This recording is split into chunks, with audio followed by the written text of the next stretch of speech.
Good Good morning, morning. everyone. I'm welcome you all to this new and unfortunately for this year almost last series of NaDiMa web talks. I'm happy to welcome you here, and I'm especially delighted to present to you the speaker of today, Dr. Asadzadeh.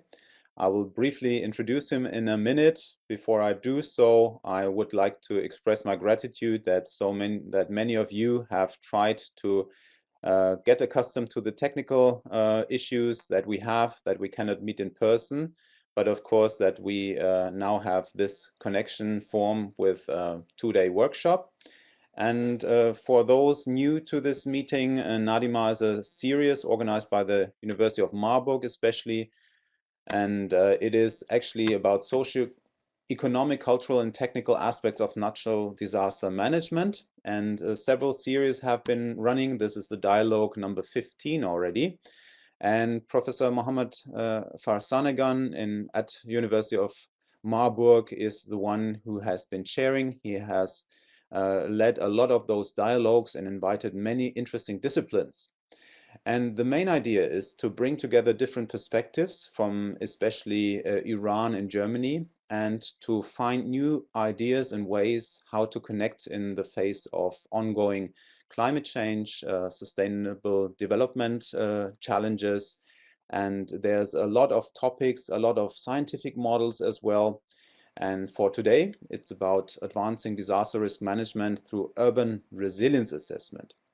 And this is an upcoming topic, very much requested, resilience, and also in terms of natural hazards, but also in relation to settlement planning, urban planning. And there's very few experts actually worldwide who are not only applying that, but trying to advance it on a scientific basis.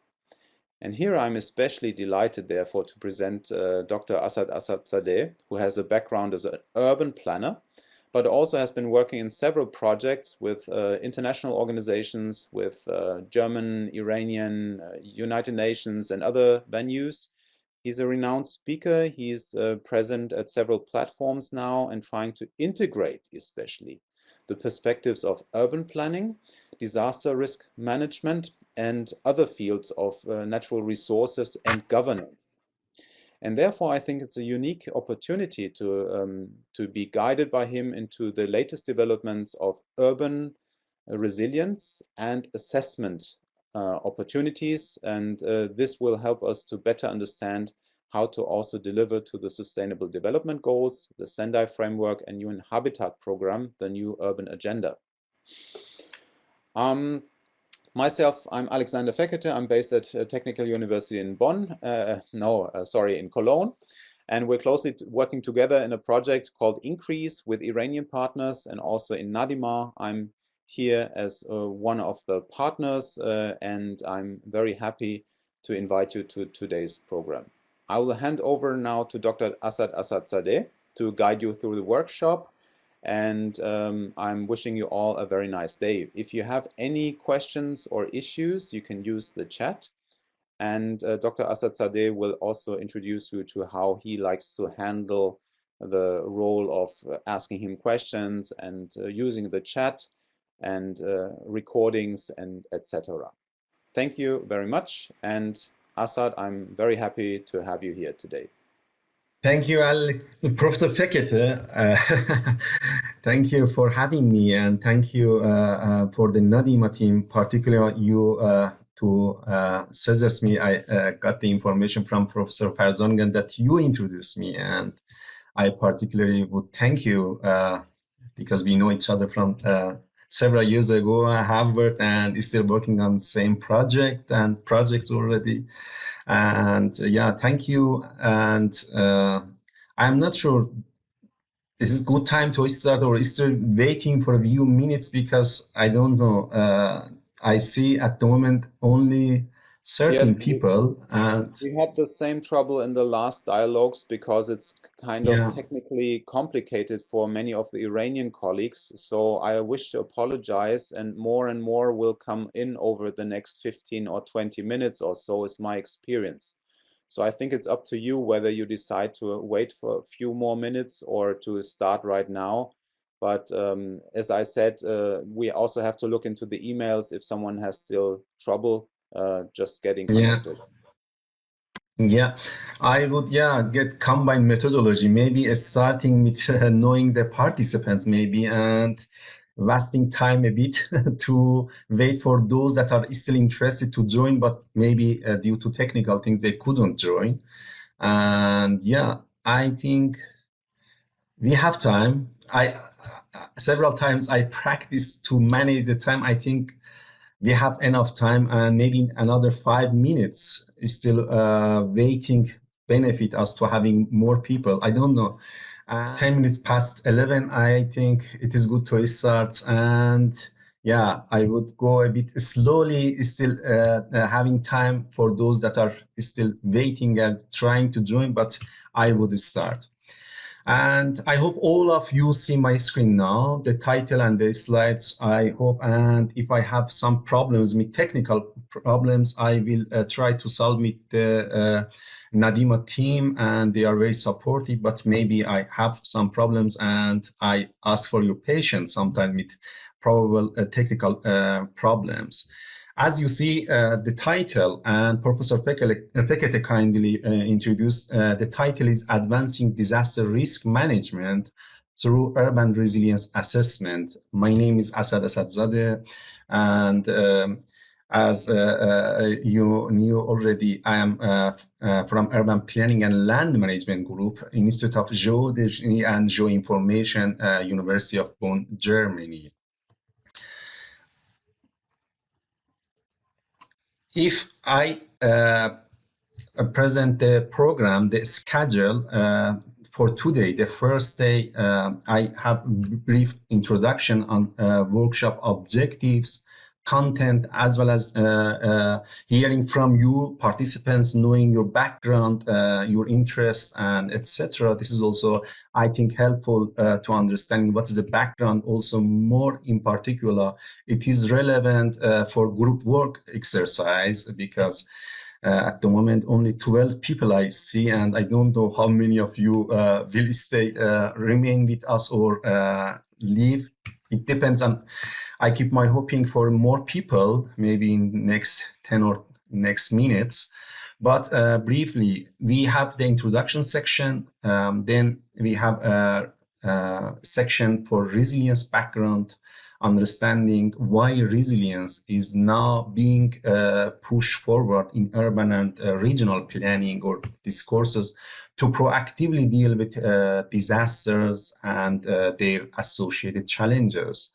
Also, some statements on the origin and background of resilience, and to know what is it and how it has been entered into the disaster risk reduction management discourses.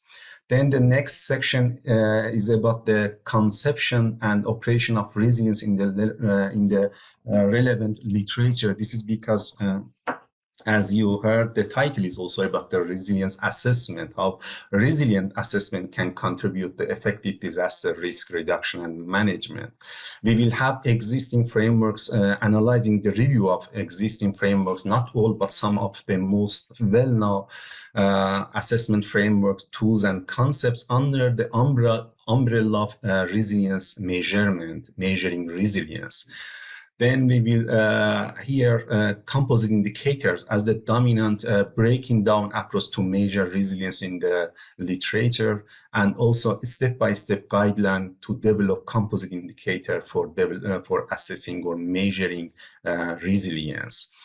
In the next step, we have two case study examples applying these guidelines and composite indicator building in a real case study for Tehran in the context of earthquake hazard, and also for the context of Germany for multiple hazards. This is also, I think, is could be interesting for knowing how the conceptions and how the methodology also can be applied in real cases, and understanding steps, necessity, methods, data, and etc. for assessing resilience. And also at the final section today, for today program, we will have a group work exercise. This is more challenging, and I would like to see most of you, those that are interested and will stay with us, to engage in this group work. It is about developing a measurement framework for assessing the resilience of urban governance and planning to natural disasters, somehow kind of brainstorming. And here I expect you to engage, and at the final stage I will explain how we can go through this task with some introduction, and by getting the help of NaDiMa team to grouping you, and also understanding what kind of references can contribute or help you in this process. Yeah, I saw now, Professor Fekete, your message, we are waiting still. Okay, this is good to hear that. More people, more effective and efficient, I think, group work. This is my experience. And for the next day, not next day, for the second day, it is after tomorrow, for Saturday, we have also the, we will submit introduction, recap from the first day introduction, first day aspects and what we talked today, and introducing the program of the second day. Also, I will present some idea about how urban governance and planning can contribute to urban resilience. This is relevant to the group work exercise. And also, before going to separated group work, I will present some slides about that. Then maybe you can get more information what is the expectation, how urban governance and planning systems in the literature, in policy and scientific academy contribute and can contribute, or can contribute to better and long-term resilience. Then we will have group work exercise, as I mentioned, developing a measurement framework for assessing the resilience of urban governance and planning system through 5 guiding questions. I will explain this, but as a short explanation, the framework will address the system context and scope, understanding resilience of what, also the stresses, challenges and outcomes, resilience to what kind of stresses or challenges urban planning and governance system tolerate or can encounter in time of the adverse events. System dynamics, interactions, functions, resilience for what purposes. And the expectation in the third item is also to understanding what kind of interaction, norms, structures, and processes exist in urban governance and planning system, and how the system works in cities, provide some good functions in not only in the disaster event, also before that, and definitely after the event as well. Then the fourth item is guiding question is about intended capacities that are needed for increasing resilience of urban governance and planning systems. And the final guiding question is about drivers and enhancers of resilience, or in other term, what enhances resilience. I will explain these items a bit more in the exercise time and section. After that, we will hear from your side, different groups, at the moment not more than 12, and presenting and discussing these guiding questions. And you will present group by group what you have elaborated, what is your insight, what is your thoughts about these items. And finally, we will have discussion section and question and answer Q&A section. If I proceed for the next slide, I would shortly, I mentioned, I think, at the beginning, but again, I would highlight what kind of objectives and also tasks this workshop will follow. The object is mostly getting familiar with the concepts, frameworks, and tools in the operationalization of resilience to natural disaster. As Professor Fekete mentioned, this is an ongoing challenge, and most of projects, not only in the academic area, also in the practice, also in policy areas, are trying to address these topics. What kind of new methods, data, frameworks are needed to analyze new terminologies, new concepts of resilience to natural hazard, to man-made hazards in different contexts.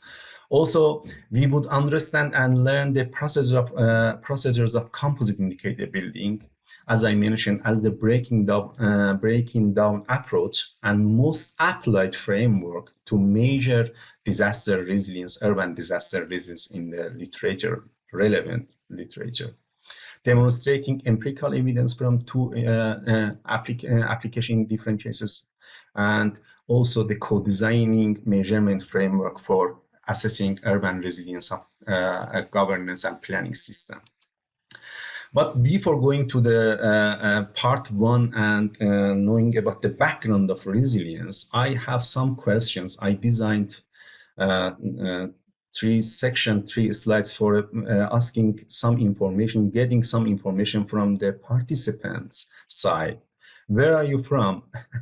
From Iran, from Germany, or other countries? This is yeah, somehow not inclusive, but it is, the idea is like that, to know what kind of expectation we can have. If you're from Iran, please write down number one from Iran. The first, Mrs. Azizi, yeah, Iran. Then again Iran, Germany, Peter, Iran, Germany, Iran, Iran, Germany, Germany. At the moment, 5-5.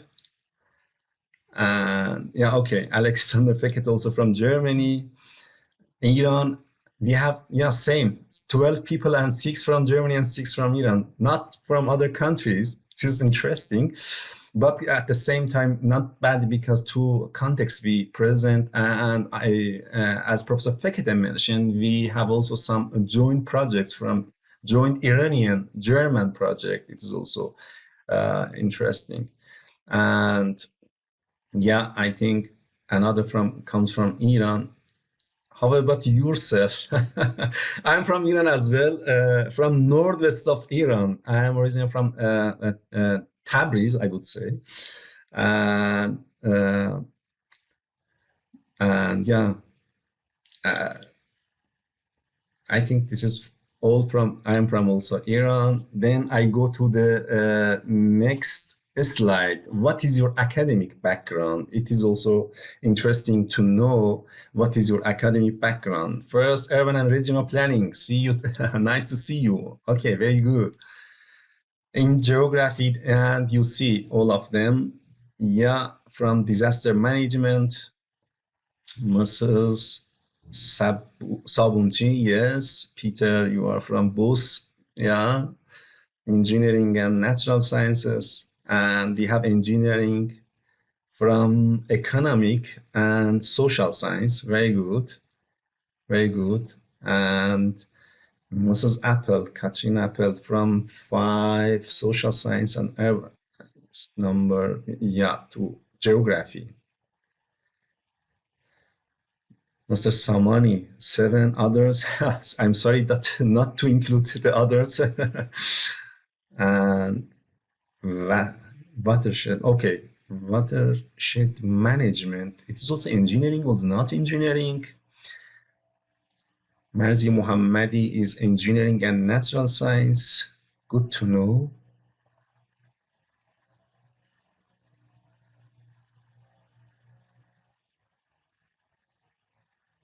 Okay, related to geography and engineering. Thank you, Mr. Samani, Nazari Samani. I think you are also from the University of Tehran.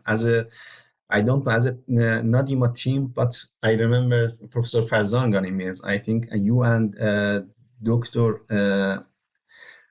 Eshqi, yeah. Thank you very much. Thank you. Thank you. I go to the next and final question. And how much do you know about the term resilience? Final question. If you are an expert, quite well, some knowledge, only a little. Alexander Fekete, nothing so far you should write. Okay. Uh-huh. Nastaran Nasiri, an expert. Thank you for having you here. Okay. Then only, yeah, some knowledge. Very good, very good. Peter, come on, Peter. You are an expert. And Mr. Samani and Marius Koppen, only a little. It's also good.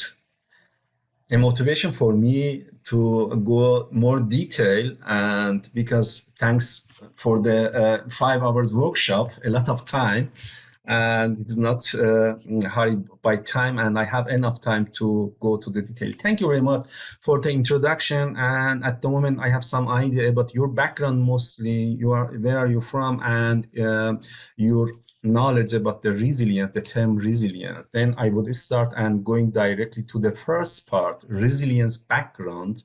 As I mentioned, this section mostly deals with how resilience is being pushed forward in disaster risk management and disaster risk reduction. And after knowing why we talk about resilience, why we claim we need resilience, we would understand what is the background and origin of resilience a bit.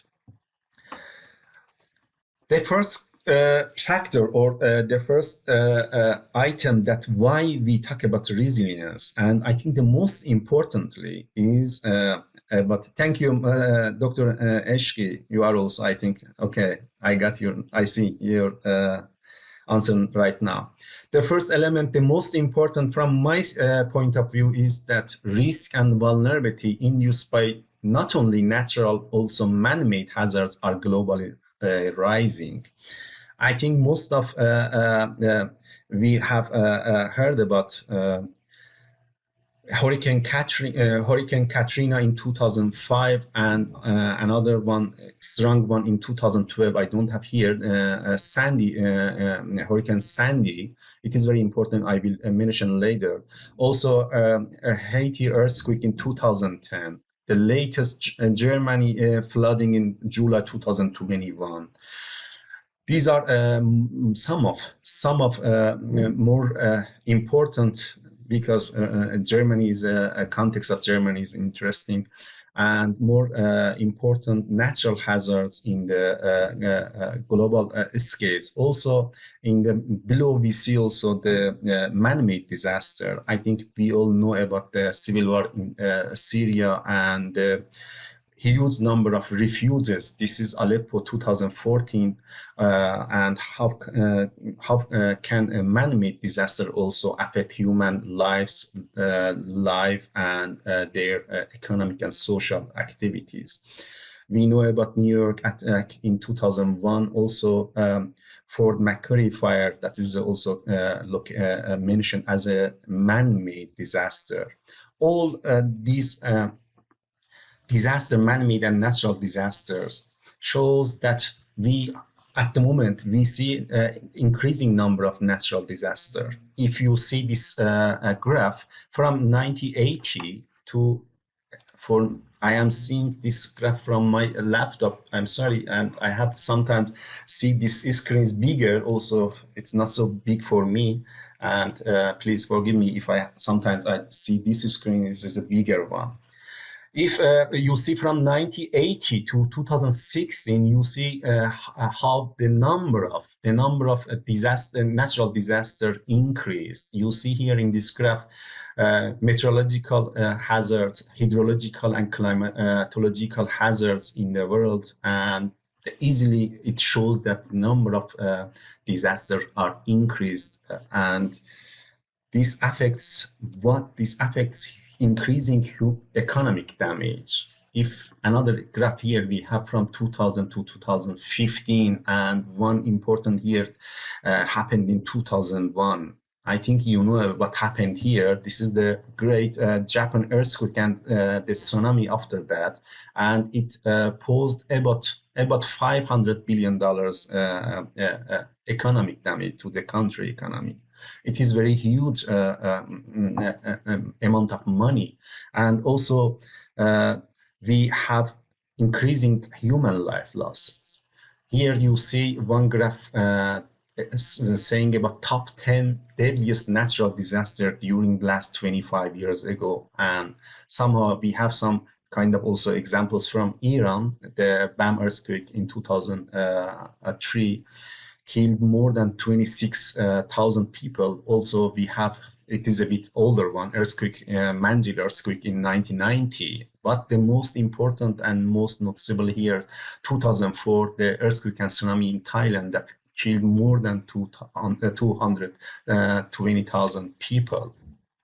This number of disasters and their associated consequences and challenges gave us very clear message that business as usual, the so-called business as usual and established frameworks for disaster risk reduction management are not still sustainable, and they cannot create sustainable and more efficient pathways to protect our lives, to protect our activities and our economy. This is the most important reason that why we hear about the term resilience in the not only the academic science, also political agendas. I will explain later in which political agendas. Also, another important reason for why we have resilience, and mostly urban resilience, is because cities are at risk. And this is the one study from Swiss Re in 2013. They are an insurance company and produce, if I'm not mistaken, Professor Fekete also here, they are produce somehow annually report for global disaster risk. And this is from 2013, not a bit old.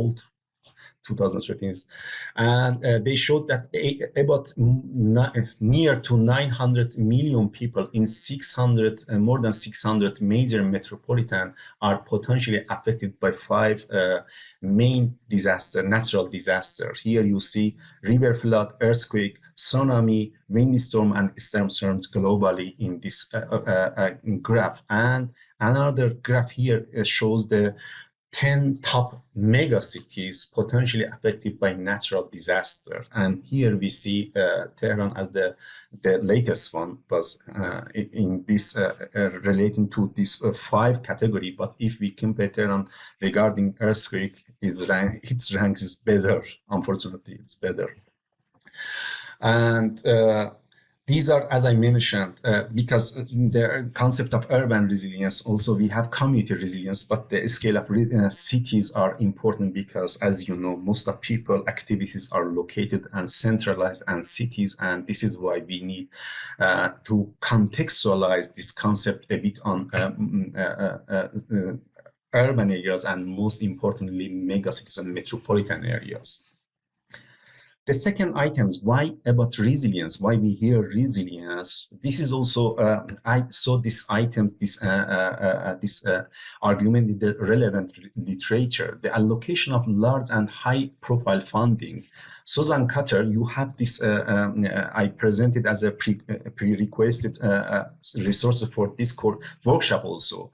She argues that the allocation of large and high profile funding after the Sandy, most importantly, the Sandy hurricane in 2012, caused the core international policy discourses on disaster risk reduction, interest in, for disaster risk reduction in different kind of international policy and scientific literature. Here, mostly we see that resilience are at the core of international discourses on disaster risk reduction. You see here 4 post-2015 agendas, including the Sendai Framework, the Sustainable Development Goals, the Paris Agreement, and the new urban agenda. I will explain later in the slides that how resilience is mentioned, not in all of them, but at least in 3 of them, how they highlight the importance of building, understanding, and investing in resilience as a hot topic for disaster risk reduction and management. Also, there is local to global stakeholder pressures for engagement in the resilience arena. For example, I have here three more important global stakeholders and actors that are active in the resilience arena. The first is 100 Resilient Cities, pioneered by Rockefeller Foundation. They helped more than 93 cities globally to be resilient by providing an assessment framework for analyzing their resilience level and also providing guiding principles for enhancing their resilience level. We will discuss about this framework later. The second is ICLEI. You see here, this is located also in the city that I am now here in Bonn, this organization, and they mostly are active in climate change adaptation, and more than 2,500 cities globally adopted their framework for climate change and climate adaptation. The third one is the United Nations Office for Disaster Risk Reduction. UNISDR is very famous in disaster risk reduction. They initiated their Making Cities Resilient campaign in 2000, if I'm not mistaken, 10. And by 2019, they helped more than 4,000 cities globally to have resilience strategies based on their place, based on their inherent capacities and their contexts. I have mentioned some global frameworks. They are post-2015 frameworks, policy agendas. They are not mandatory, but they provide some important guidelines. And for this one, if I'm not mistaken, more than 180 countries, including Iran, Germany definitely, signed the agreement. Sendai Framework for Disaster Risk Reduction from 2000. The horizon is from 2015 to 2030, next 50 years. And the framework includes 7 global targets, 13 guiding principles, and most importantly, 4 guiding principles. If you see here in this graph, the framework mostly focuses on 2 important items: sustainable, reduce some negative impacts of disasters, and sustainable, increase some positive capacities or characteristics within communities that can enhance and contribute to resilience. The second, as I mentioned, the 4 priorities for action of disaster Sendai framework, very important priorities. The first is understanding disaster risk. The framework highlights that disaster risk in all dimensions should be understood, should be studied very well, and because this is the very challenging topic, and understanding disaster risk ultimately can contribute to understanding adverse effects and also the existing capacities and those capacities that are not in the community and should be encouraged. The second priority is strengthening disaster risk governance, and the issue of governance is very important and highlighted in this framework, and about legislation of laws, regulations, public policies, responsibilities, guidance for effective disaster risk reduction, and the framework, this priority encourages having and investing in disaster risk governance for effective disaster risk management and disaster risk reduction. The third is investing in disaster risk reduction for resilience, mostly about better financing and allocating resources that are available, and knowing that where we should allocate the finances, because in most of countries, mostly in developing countries and undeveloped countries, we have limited source of financial capacities.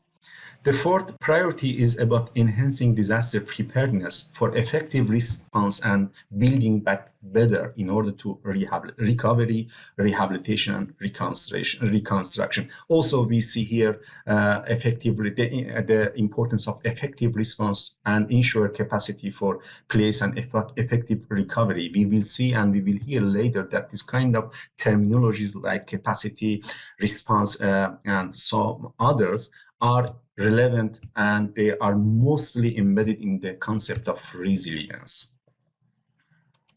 The second major international agenda for related and relevant for resilience is sustainable development goals. As you know, the framework has or includes 17 international goals for sustainable development, and also the horizon is 2013. And here we have in particular the goal number 11 that talks about the making cities and human settlements inclusive, safe, resilient, and sustainable. Also, we see here a third sub goal in the goal number 11 to reduce the number of deaths and the people affected and direct economic losses by disasters. Also, the other one again highlights that cities should adopt and implement integrated policy and plans toward inclusive resource efficiency and adaptation to climate change, resilience to disasters, in line with the Sendai framework as well. This is very interesting. This goal and sub-goal also highlights the interconnection between the necessity for linkage this goal to other international framework that we already mentioned about Sendai framework. And the other is support least developed countries, including through financial and technical assistance in building sustainable and resilient building. And finally, the third international agendas relating to this topic, and where again resilience is highlighted, is a new urban agenda. It was in 2016 in Ecuador, and the framework has 5 key guiding principles. The first is about ensuring that the new urbanization and its patterns and aspect is aligned with to support human rights, and that also in line with the pathways that ensure inclusive development. The second is about ensuring disaster risk reduction and resilience as a chain goal and means for sustainable cities. The other is empowering the governance. This is also highlighted in the Sendai framework. The importance of governance and its organization, structure, norms at local level, as well as expanding participation and collaboration. We will hear about these items later. Also, the other guiding principle is rethinking on existing planning system and shift to adaptive resilient urban planning. The final guiding principle is also about promoting innovation that facilitate implementing and financing learning and sharing of knowledge. All these items, because somehow we see some different kind of concepts and keywords, but they are highly, I would say, related with the concept of resilience. Also, we see resilience in these agendas, at least in 3 mentioned agendas, but some kind of this participation keywords, I mean participation, collaboration, planning, adaptation, implementation, inclusive development, they are part of resilience concept in different contexts, and we will hear about that. And the third item, that's why we have resilience, is in the literature is mentioned that resilience by the concept has potential that is unique And here we see the three arguments. The first is that resilience underlines adaptation and transformation concept in the planning. That means that resilience is a fan of proactive actions, and it addresses the root cause root cause of disasters, their impacts and their consequences. And in very simple sentence, resilience highlight the importance of proactive actions and strategies to address disaster risk reduction and management. And this is a paradigm shift after 2000. Mostly we see in the literature that resilience is more than disaster preparedness, only disaster relief, and resilience is mostly the proactive actions. The second is resilience emphasizes the importance of system thinking and system properties. We are talking about cities, and you all know about cities are the place of different kind of systems. We have transportation systems, housing, I don't know, food system, and other important systems that necessitate system thinking and considering cross-scale dynamics and components or interactions between these different kind of systems that contribute to level of resilience as well.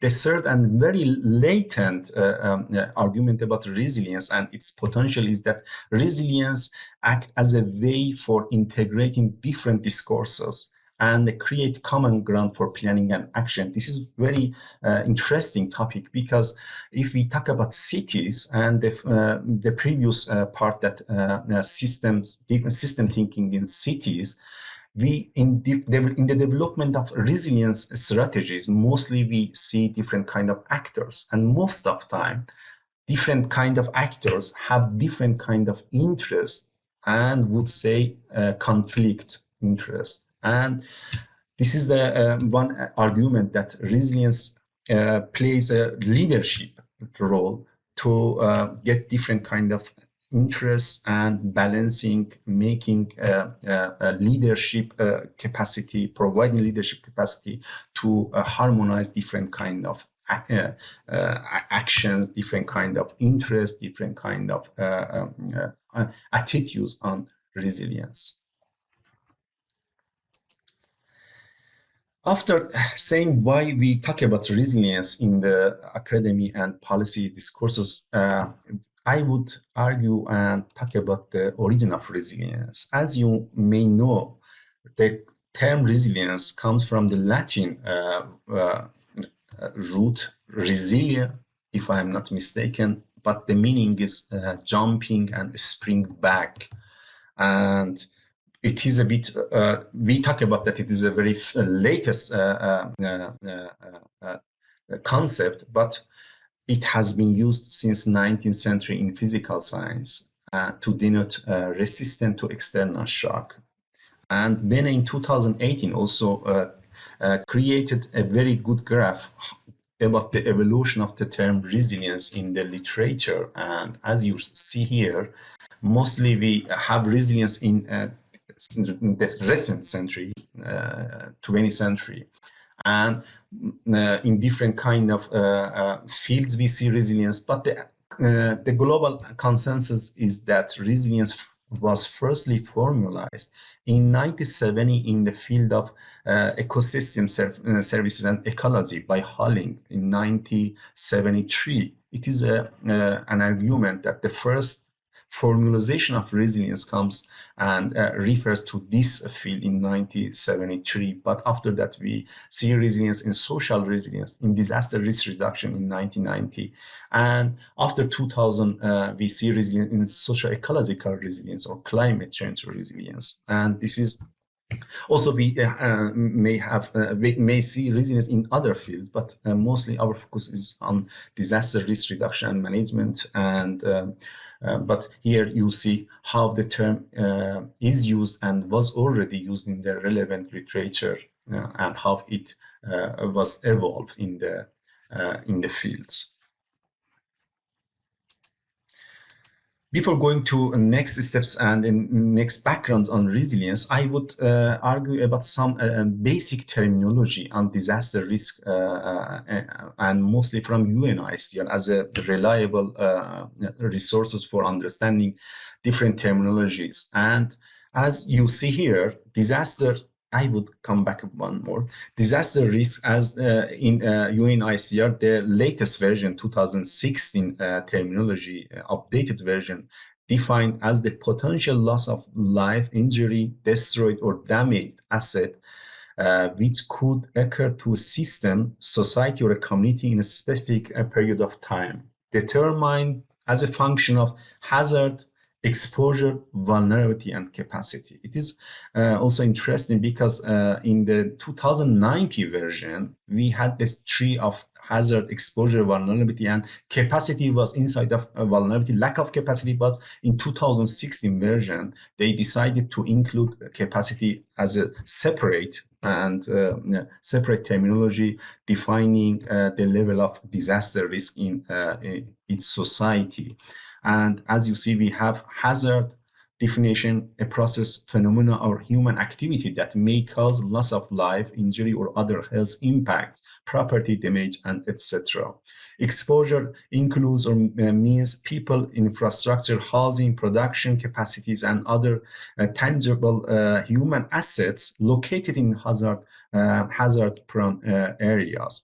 Vulnerability, another related terminology, is about physical, social, economic, and environmental factors or processes which increase the susceptibility of an individual system, assets, or others to impacts of hazards. And finally, capacity is defined as the strengths, attributes, and resources available within a community, society, organization to manage and reduce risks and strengthening resilience.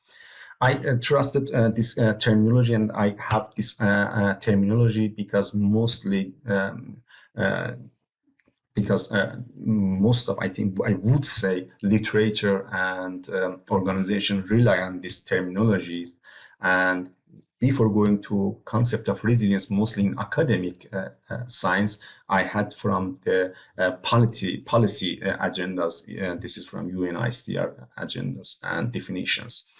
In UNICR, also resilience is defined as the ability of a system, community, or society exposed to hazard to resist, absorb, accommodate to, and recover from the effects of hazard in timely and efficient manner, including through the preservation and restoration of its essential basic structure and function. These are very basic terminology related to disaster risk reduction management, and also those that we hear in this workshop about resilience mostly, and also you may hear about some other terminology like capacity.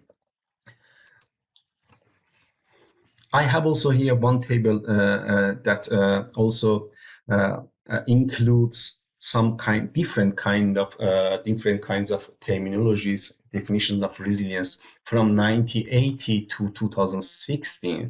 We have here, I bold some very keywords in each definition, which keywords are highlighted in different kind of terminologies, definitions of resilience from different backgrounds. For example, the first one, Timmerman, was mostly addressed as the first definition or formalization of resilience in terms of engineering science.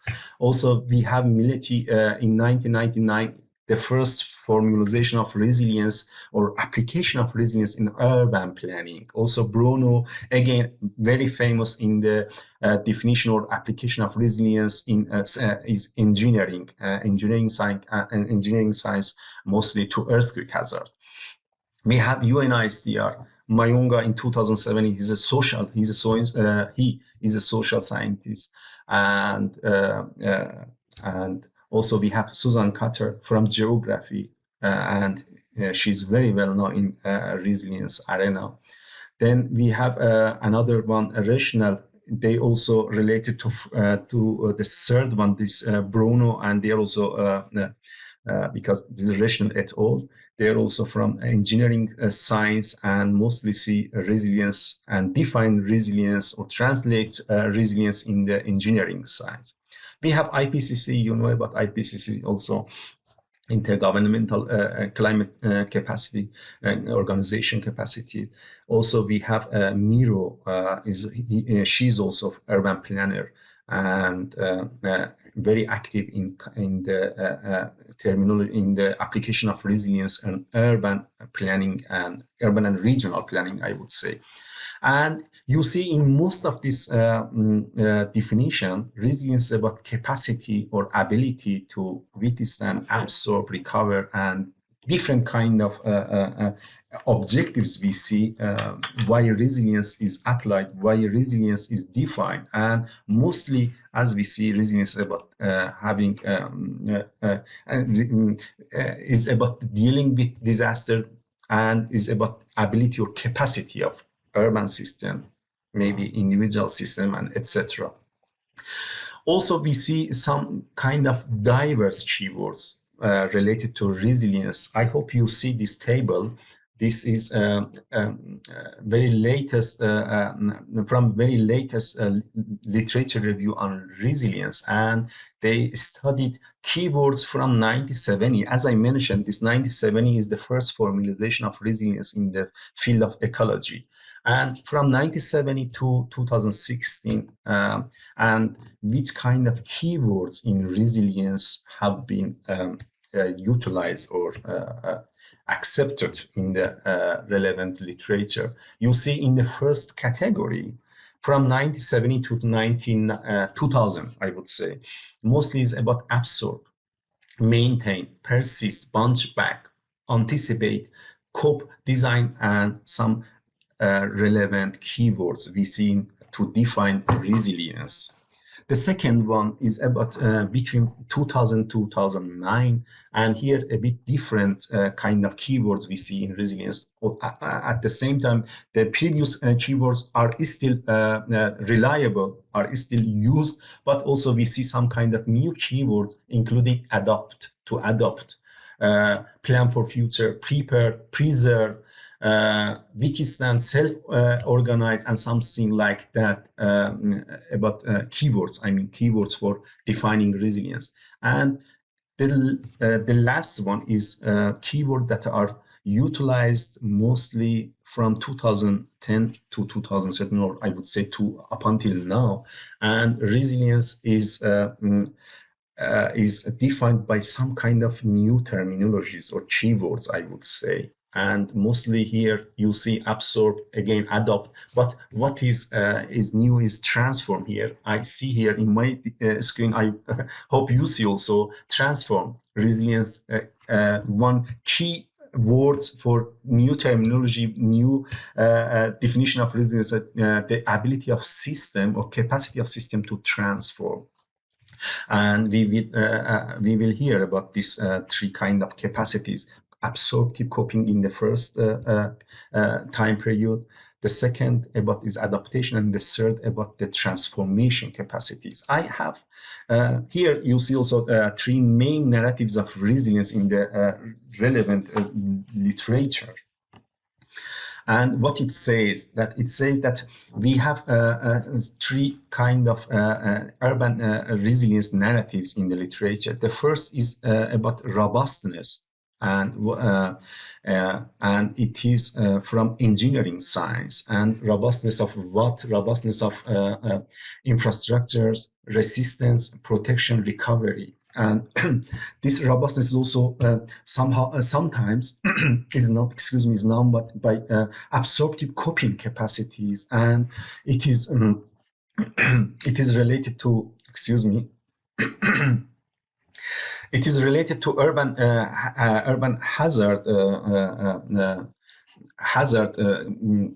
fields, and the argument is that urban centers, urban communities are threatened by natural and climate-induced hazards, and we need robustness and coping capacity to protect our communities against the natural disaster or climate-induced hazard, their associated challenge. The second is urban ecological resilience, talking about that the cities and urbanization format patterns in current situation, current pathways are unsustainable, and there is a need for adaptive solutions, including biodiversity, diversification, and ecosystem services for making the cities more resilient and sustainable. And the third one is in the social resilience school, and calling for urban resilience through governance and institutions. And the problem that this kind of narratives argue are that urban planning and governance need to be adopted with the new uncertainties and complexities induced by increasing number of natural disasters and climate also induced hazards. These are very famous narratives in the related to urban resilience, and also we have some here a table talking about the conception of resilience on urban scales. As I mentioned, in between 90 to 2000, between 2000 2010, and from 2000 to 2020 at least, keywords I mentioned already. New keyword is here: transformation and capacities. Type of capacity is absorptive coping in the first period. The second is adaptive capacity, and the third is transformative capacity. As I mentioned, type of resilience different in different time period and different schools. And target is here is robustness, here is adaptation, and here is governance and innovations. And degree of change also is different in each narratives. Here is law because it is mostly to maintain and conserve status quo. The second is fan of a bit medium level change and intermediate change.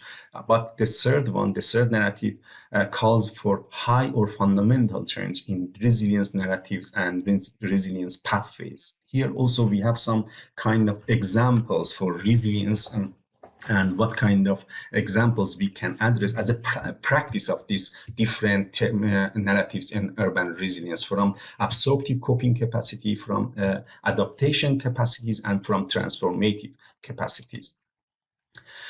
We also hear other hot topics in the relevant literature about, we hear about sustainability, and sometimes it's a question, why resilience, why not sustainability? What is differences, and what is the which one is better to address, to implement in urban planning, in disaster risk reduction? I would answer, this is also an ongoing debate in the literature, and here you see 4 different items about the linkage, the relationships between sustainability and resilience. As you see, the first argument is about that resilience is a necessary precondition for sustainability. And you see justification from literature, and mostly this is comes from the socio-ecological school of resilience. The second called that sustainability is a central concept to resilience, meaning that resilience broader than sustainability. Also, you see here some scholars from geography, mostly Qatar is there. And the third calls that the notion of resilience and sustainability are equivalent. Related concepts also. We see this resilience also. Another group argues that sustainability and resilience are separate concepts, and resilience does not fundamentally contribute to sustainability, nor does sustainability contribute to resilience, and both concepts are different concepts. But as I mentioned, these are challenging concepts, and some arguments are like that sustainability in terms of temporal period, temporal aspects is more than resilience. Sustainability is more focuses on more sustainability covers long-term well-being and social equality in the communities, but resilience is more about short-term risk reduction management. As I said, these are arguments, and different kind of arguments we can see in the literature. Also, resilience and vulnerability, because vulnerability also is a hot topic for disaster risk reduction management. And Susan Cutter also categorized in two different arguments how resilience and vulnerability can be related to each other. The first is in global environmental change, and you see three kind of narratives how resilience and vulnerability is related. The first, that here you see the number is resilience and is an integral part of adaptive capacity.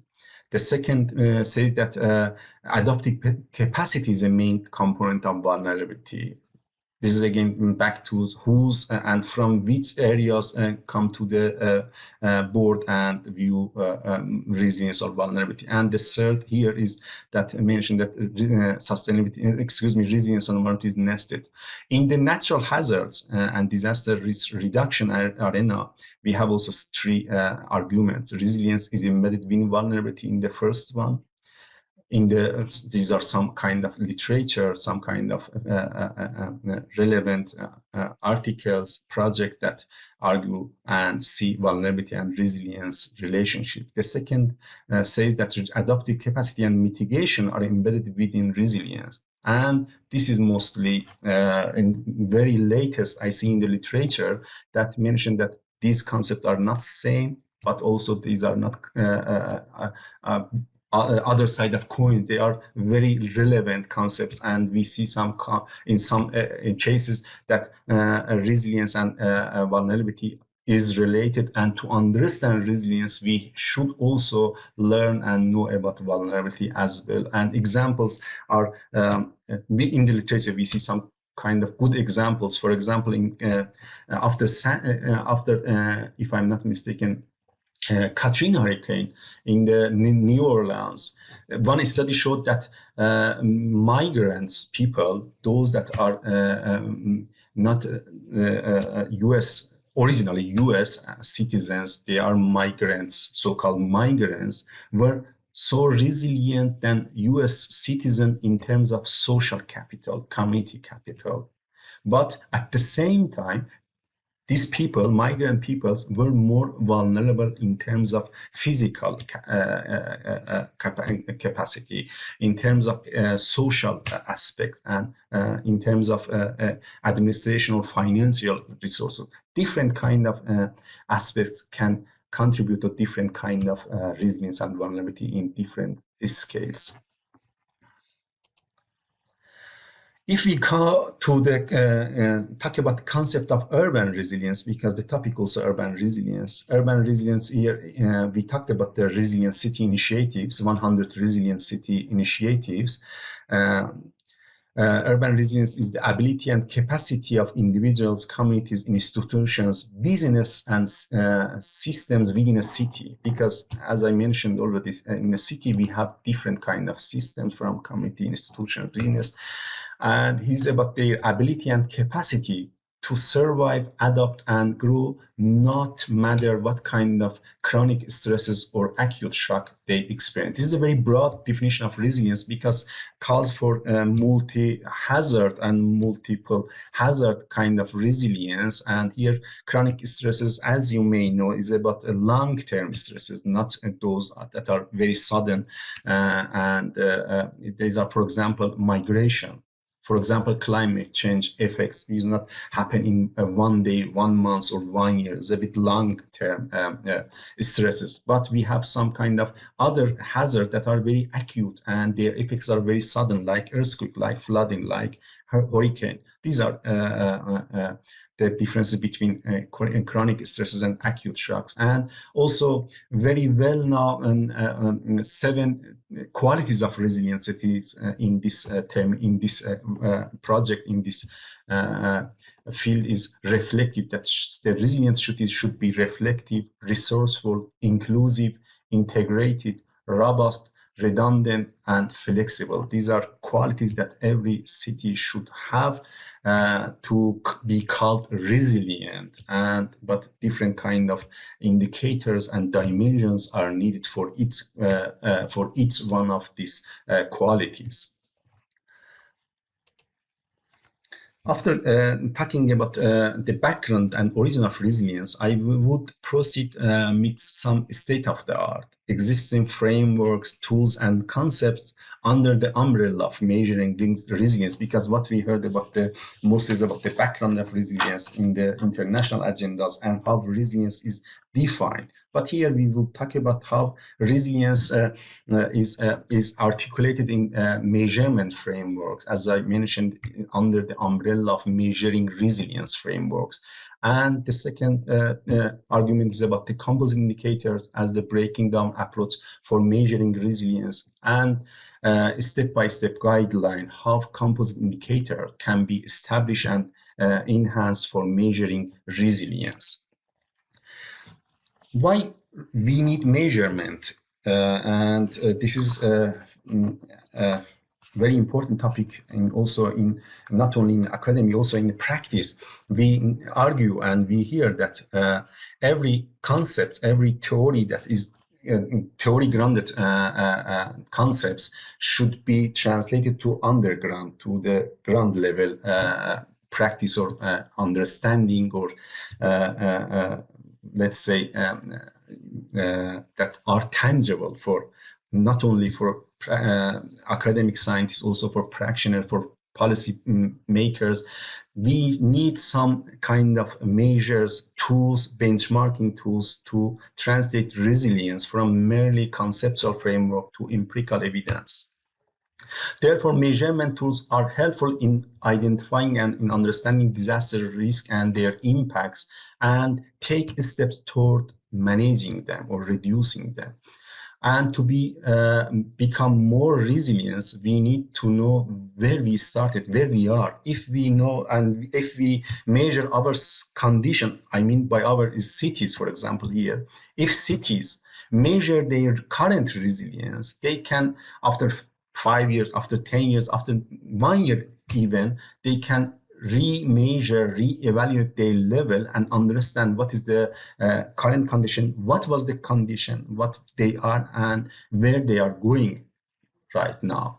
And they need also, as I mentioned, starting point matters, starting point. Every system from neighborhood level, from city level, regional level, individual system, committee system, every system need to have a starting point, benchmarking tools to understand in which condition they are now.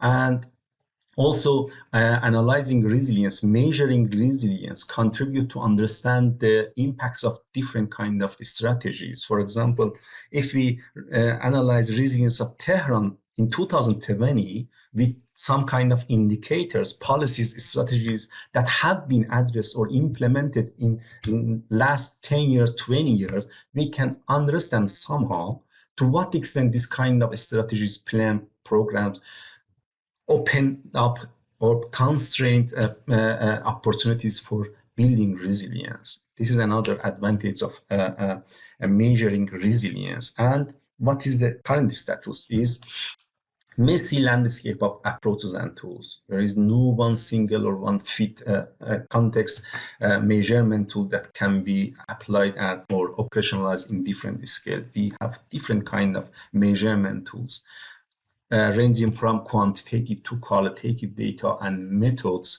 in also different with different kind of objectives, processes, or outcome. And as I mentioned, no single best approach at the moment we have for resilience. And this is also because of the nature of resilience. Resilience is mostly place-based concept, and is also abstract concept. And in different contexts, different kind of indicators, aspects contribute to resilience and can be analyzed for measuring resilience.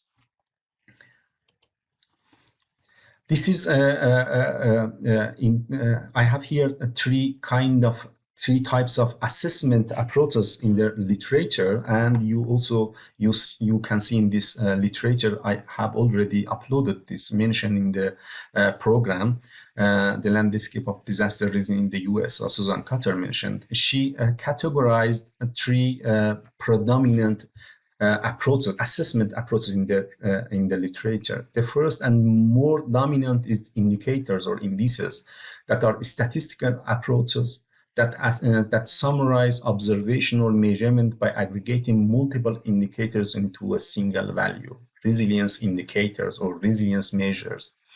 Scorecards are often qualitative assessments and with different kind of data. This is the first one is quantitative. This is a qualitative assessment and provide an evaluation of performance or progress toward the goal.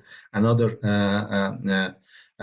measurement approach for resilience. Also, we have tools. What makes tools different is that tools or toolkits include both indicators and scorecards, and also consist of ready-made mechanism for measuring resilience by provision of models, data, and procedures. And if we look at some available and very famous existing assessment framework, this is from the this paper in 2017, about 18 very well known and very, I would say, well known based on their citation size in the literature. That you see also their type. They are tool mostly here, as you see, most of assessment frameworks are either tools or indicators. I don't see scorecards, but definitely we have. But most dominant, most applied versions are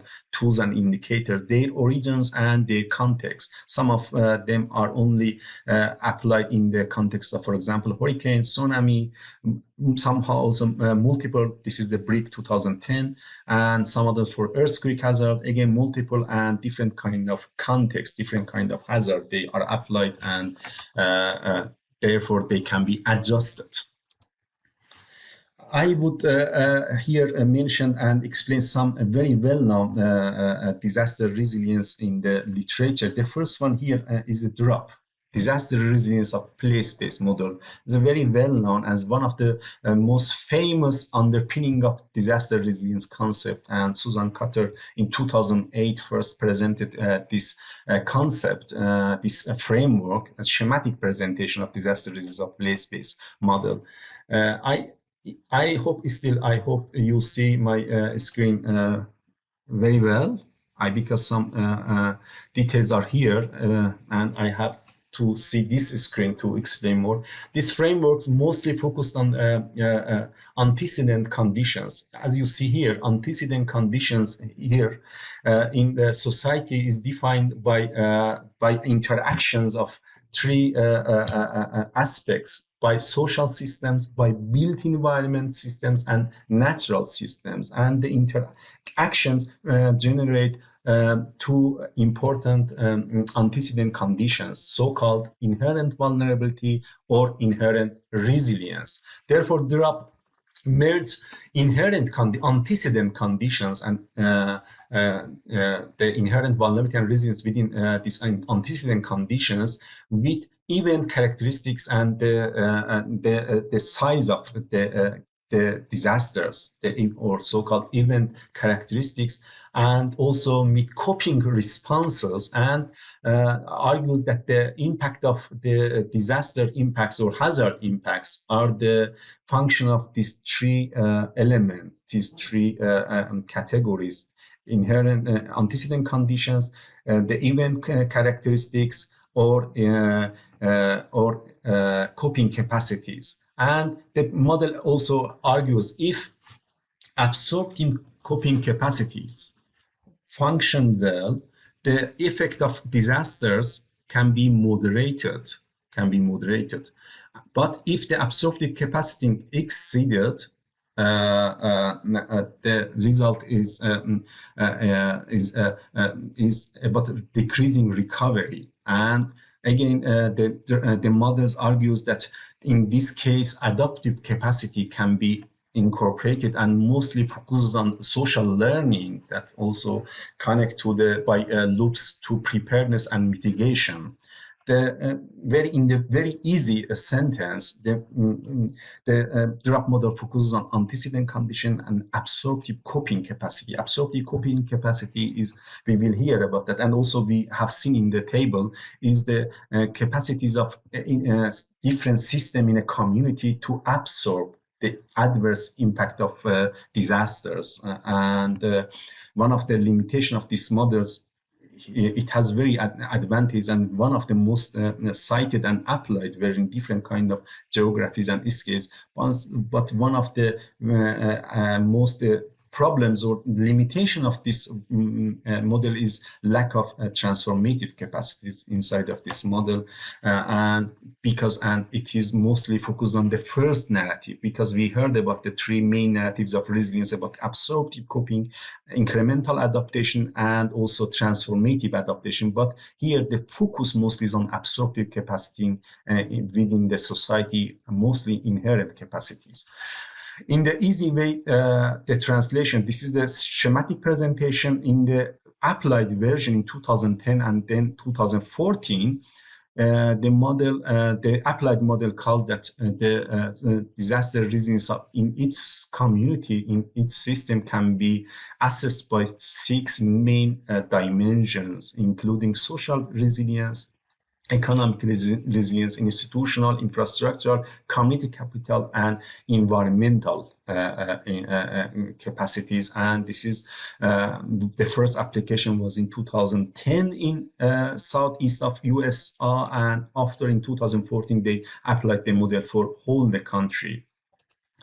Another model is Community Disaster Resilience Framework by Mayunga in 2019, another interesting theoretical framework for measuring resilience, and it focuses on 4 disaster risk reduction states, including disaster preparedness, disaster response, recovery, and disaster mitigation. And for each state, the model defines 4 capitals, including social capitals, economic capitals, physical and human capitals. In total, using 47 indicators, the model applied and validated in, again, southeast of USA against a hurricane. And this is the spatial distribution of patterns of community disaster resilience scores in this area.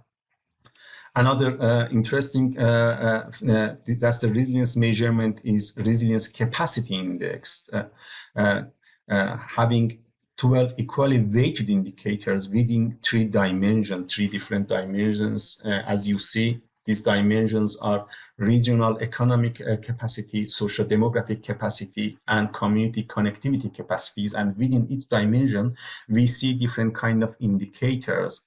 Again, using equal weighting indicators. We will hear about this equal and unequal weighting later. The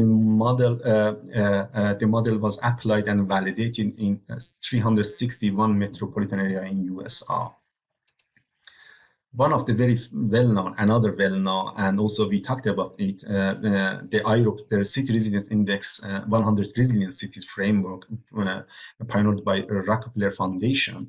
Very well-known frameworks, and up until 2019, I think near to 100 cities globally were assessed using this framework. And also because we argued that analyzing resilience contribute to develop a strategy for enhancing resilience, for building resilience.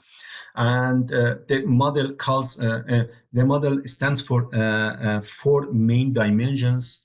I have to see this screen, including leadership and strategy, health and well-being, economic and society, and infrastructure and ecosystem services. And as I mentioned, and you have seen in the previous slide on the qualities of resilience, this model defines 7 important qualities for resilient cities, including flexibility, redundancy, robustness, resourcefulness, reflectiveness, inclusiveness, and integrated. This is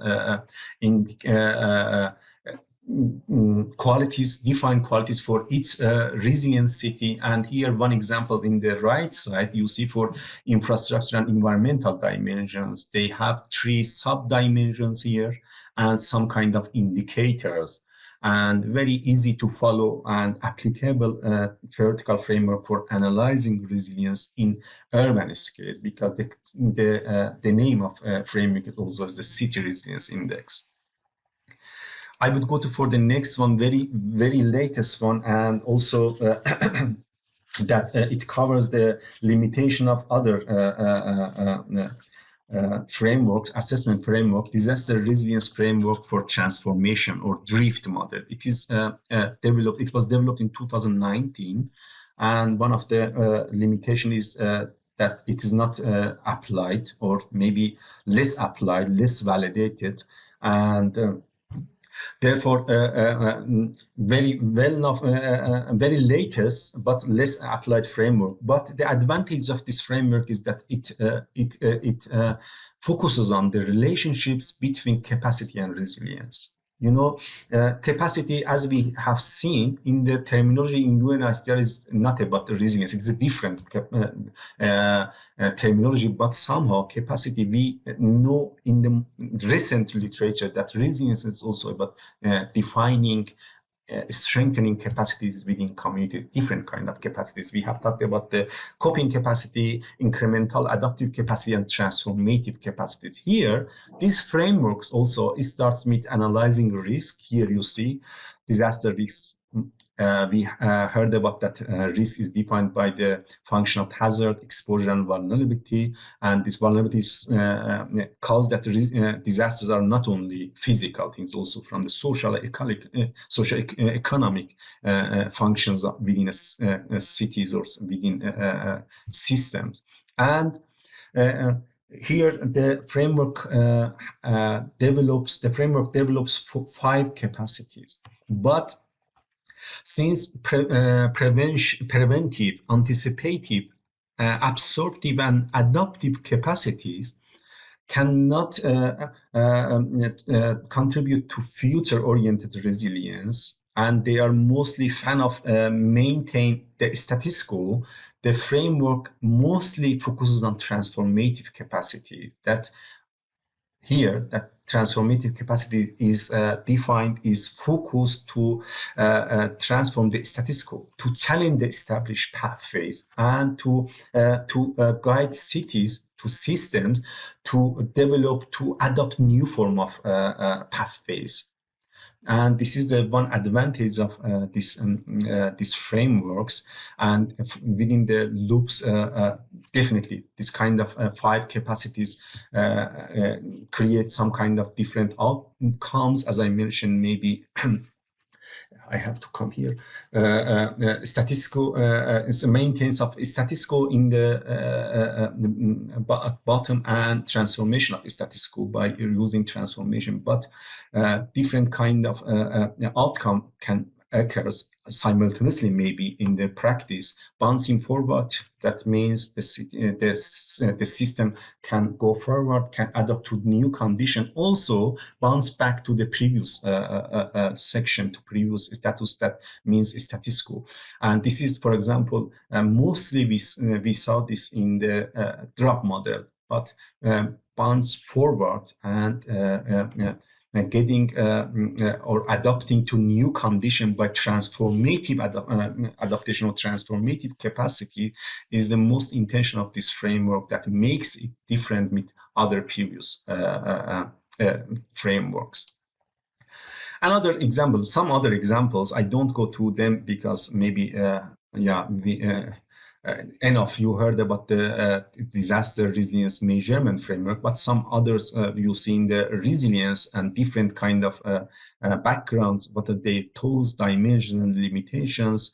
and also UNISDR disaster resilience scorecard for cities. We didn't have scorecards methods, but here UNISDR, they make this campaign, and by using qualitative methodology, they mostly go and analyze the resilience of cities. I would conclude this section, the status of art, by two conclusions. The first is distinguish properties of existing resilience frameworks. What is different inside of this resilience measurement frameworks? The first is the question of why resilience is measured and for what purposes. If you see, as you see here, we can distinct from two different kind of purposes. Seeing resilience for transformative objective or conservative objective. This transformative is like more future-oriented, and here you see in the blue box, bouncing forward to adapt to new conditions, as I mentioned, and transform dynamic concept of resilience. The latest 2019 frameworks, as I mentioned, focuses on this conception of resilience. But maybe resilience is analyzed, is underpinned for having for conservative objective, bouncing back or analyzing to what extent the system can bounce back to the same conditions before the event. This is mostly the focus in the engineering school of resilience, because I have a lot of also personal experience that when I was talking with some bodies from engineering, also in Iran, the definition and the understanding of resilience for them is different from those that are from, for example, urban planning, maybe from social science, or maybe from governance or other fields. They mostly see to what extent systems within a city, within a community, can persist, absorb, and bounce back to the same function before the event. This is one, and also is very well known and very dominant in the literature, but we can also see other kind of purpose for analyzing resilience, transformative resilience. The second question is resilience of what? Is resilience assessment, is resilience measurement framework goes to analyze characteristics here, mostly those indicators, those aspects that are tangible, that objective. Or as we have seen in Susan Cutter's drop model, that those are inherent capacities. Inherent means that we have already in the city. For example, we have some kind of, talking about urban planning, we have some kind of plans, housing plans, we have some kind of threshold transportation systems. I don't know, we have tunnels, bridges, etc. These are inherent. These are characteristics that we can see in the cities, and we can easily go and to measure them. Easily, I mean, by quantitative data. But somehow we have some kind of capacities, and we want to analyze resilience by focusing on capacities and that are adaptive and cannot be measured by quantitative data. For example, level of coordination between organization is cannot be easily quantified and cannot be easily obtained from the secondary data. These are also these characteristics mostly refers to conservative attitudes on resilience measurement, and capacities mostly goes to transformative aspects and transformative attitudes of resilience frameworks. The other is resilience to what? What type of hazard or stress is going to be addressed? And definitely, if you go to analyze multiple hazard or a particular hazard, different kind of challenges we can see in the cities, and different kind of challenges or implications a particular system can experience from the particular or multiple hazard. This is another challenge and another question that should be addressed and is different in different kind of resilience assessment framework, going to analyze multiple hazard or specific hazard. Another important question that is different, and we see different kind of narratives in different frameworks, is resilience by whom?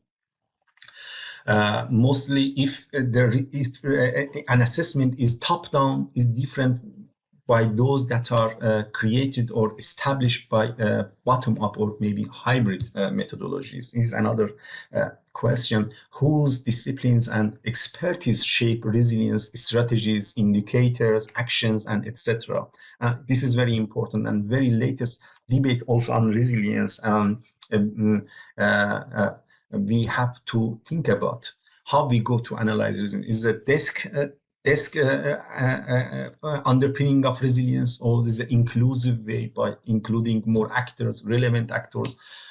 To what extent transparency is included in the resilience measurement, in resilience strategies? And in short, we can claim that the way that resilience is made or assessed or analyzed is also important as the outcome of resilience. I mean, the way that we think on resilience, we underpin concepts, indicators are also important. These ways contribute to formation of different pathways, different indicators, dimensions, processes, and etc. But common properties in the existing resilience framework is that mostly follow one or some steps of these steps, or I would say procedures.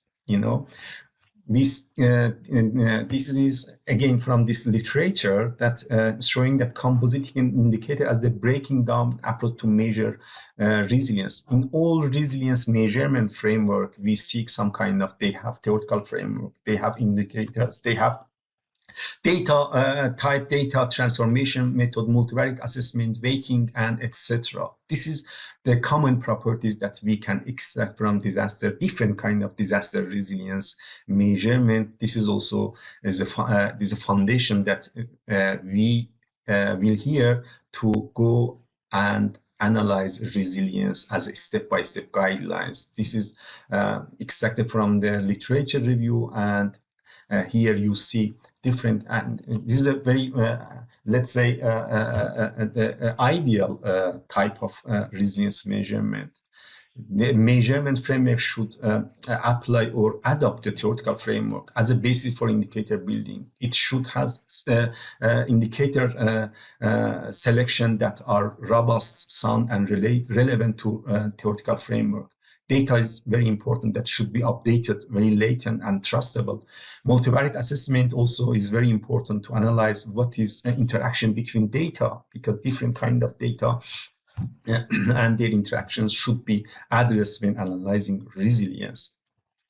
Aggregation of indicators also very important. And excuse me, before aggregation, weighting is a very challenging topic in the resilience measurement, is weighting of indicators, because if we talk about resilience in different contexts, different indicators can contribute to different level of resilience. I would give example later. Also, I will talk about that. But now, as an example, is in drop model. The model talks about the resilience in United States and about in the context of hurricane. And one indicator is having a private car. Having private car is a positive indicator for resilience level in the community. It's very good, because if you have a car and if you hear that hurricane comes, you can take your family into car and go out. But think about the earthquake hazard in Tehran, and to what extent having a private car contribute to resilience, seismic resilience, is challenging. And therefore, weighting of a different unequal weighting, I would say, equal weighting, unequal weighting is also challenging, and weighting methodology is important. We have aggregation methods. Mapping of visualization is also important, because after having good methodology, indicators, data, to what extent this kind of assessment translated to policymakers, to practitioners matters. And also validation of the results, understanding to what extent our analysis, resilience assessment, measurement, quantification are trustable and shows the exact condition in the reality, also an important task for resilience measurement. I already mentioned that this composite indicator is the foundation for going step-by-step guideline for developing a theoretical framework for resilience. Then I would start with the step one is developing or application of a theoretical framework. A valid theoretical framework, because if you go and analyze a resilience in Tehran, in let's say in Berlin, in London, in every country, you need a valid theoretical framework.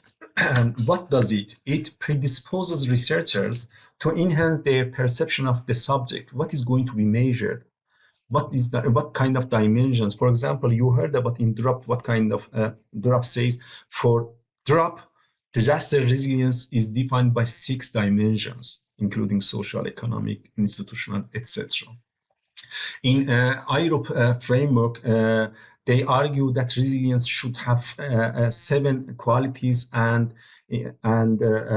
12 dimensions and more than 100 indicators. It depends. This kind of indicators is based on the theoretical framework and is based on who develops what as the theoretical foundation for resilience. And a valid theoretical framework aggregates underlying subvariables into a scientific composite indicator. This is, as I mentioned, the DROP model, for example, 6 dimensions, but in its dimensions, for example, social dimension, we have we may see more than 20 indicators. And important factors for a sound theoretical foundation is like that is semantic completeness. What does it mean? Semantic completeness means that understanding that what we are going to analyze. As I mentioned, we are going to analyze static or statistical picture of resilience, or we focus to dynamic picture of resilience.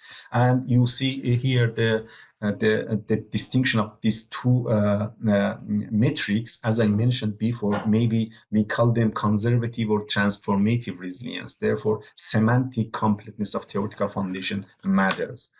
And the other is measurement focus. Is a theoretical framework focused on only measuring recovery or persistence or adaptability or transformability?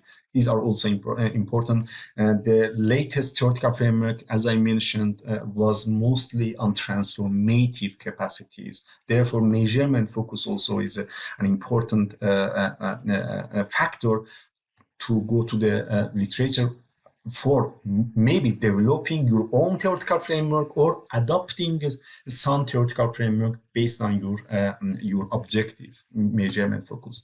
Also, the latest one is conceptualized domain. As I mentioned before, is the focus is to analyzing capacity, process capacity or process-oriented attributes or characteristics or objective or inherent aspects within the system. These are very important dimensions and metrics that can help we to select or develop a sound theoretical framework for measuring computer resilience. This graph is an evaluation in the 2070 paper that we analyzed the theoretical comprehensiveness of at least 18 well-known frameworks based on, let's say here, these 3 dimensions and here is 7 metrics. And this is the visualization of what is the current situation of these frameworks, which framework consider which static, dynamic, and etc. The second step, as you have seen in the composite indicator building, after having or developing or adopting a sound theoretical framework, you need to select indicators, individual indicators for your analysis. And in selection of indicators and also data quality here is the focus. And because as I mentioned before, resilience is an abstract concept, and in the absence of a standard for resilience, we use mostly indicators as a proxy for resilience, again, for translating the theoretical concept of resilience to the grand level of practice to understand what we have. If we say resilience is the capacity of blah, blah, is the ability of this system to absorb, to recover, to adapt, to transform, what does it mean in the reality? How we can use this kind of terminology concept to understand our condition, our system, maybe our system is an individual system, maybe. But some qualities in that dimension that should be considered in developing or selecting indicators based on this theoretical framework is representativeness of indicators. They, to what extent indicators analytically sound and best presentation of the subject that we are going to analyze, or the extent that this indicator takes the disaster resilient dimension into account, the coverage of it. Indicators. Level of measurement, we have input, output, outcome, impact, different kind of indicators that we may select. Also data quality, timeliness or consistency. I already mentioned to what extent data is timeline update, and consistency of data also matters, and these are quality for analyzing or deciding which kind of indicators we should select based off our theoretical frameworks. Again, you see here, you see here a graph, again, analyzing the 18 frameworks, to what extent their indicator appropriateness. And again, you see main dimensions. We argued that coverage is a good metric to analyze them. And one example is here that main major dimensions of community resilience in existing frameworks. And you see we have here 6 dimensions: social, economic, institutional, community, capital, environmental, and to what extent each frameworks include 1, 2, or all of them is shown in this graph. And here, for example, BRIC is including only 5, people include 6, and BRIC in 2014 also includes the maximum level of dimensions. Data transformation is also very important in developing and measuring resilience, because most of time indicators, and if you talk about cities, indicators are expressed in variety of statistical units ranging from meters, hectares, I don't know, dollars, tomans, etc. And we need, after gathering different kind of indicators, to make them standardized and to make them easy for next step, that is step 4, multivariate assessment. And also this is analyzing from this 18 more well-known frameworks that they use standardization and or normalization technique for data transformation. Here, standardization by rescaling, that those that are used Z-score. This is mostly a bit, to be honest, is a state of the art, but somehow maybe you can justify your analysis if you use, for example, Z-score, and one reviewer or one question is why you can justify it. This is one example why. Also normalization by ranging that I used, for example, in 2015. Also rating that other use, and that for ranging is very well known and very easy is, for example, min max. Is the equal weighting also is for ranging the data. We have it later, ranging all indicators from different kind of data, ranging between 0 and 1. 0 is the worst case, and 1 is the best case. Again, the analysis of which kind of methods are used in the relevant literature. Here, rating is most. Also, then we have ranging, and rescaling is less fun. this is very important step in assessment of in the development of framework for measuring resilience, so-called multivariate assessment. And this is, I think, the most part of methodology for resilience is located in here. Multivariate assessment using by which methods, by using which kind of techniques. And the objective is like simplifying and reducing large number of indicators or variables and sorting them in a set of underlying components, factors, of resilience. For example, if you use a statistic methods, it is easy to understand what is the latent aspect of resilience, for example, a new community. And again, this the state of the art shows that data reduction is mostly is performed by non-parametric and parametric models. The parametric is, for example, principal component analyzer, factor analysis, Pearson correlation, and the previous one is nonlinear relationship within the data is on non-parametric data methods. Factor retention, you may have a deductive and inductive methodology. Deductive, as you know, is mostly is mostly the desktop view and desktop methodology, and deductively and similar to hierarchical methodology. For example, the way that drop and its applied version was developed is deductive method. They decided to divide resilience metrics in 6 dimensions, so-called social, economic, institutional, and they allocated and they did this is a hierarchical way. For example, they decided for social, economic without statistical methods and without analyzing the relationship between these different dimensions indicators. But rather we have inductive models, those methodologies that were developed inductively and mostly used statistic methods to do this. And they are trying to explore the latent relationship between data and maybe coming from data to the method theory. And technique also matters. What kind of methodology? I mentioned in the distinguished properties of existing frameworks. Technique also for analyzing matters.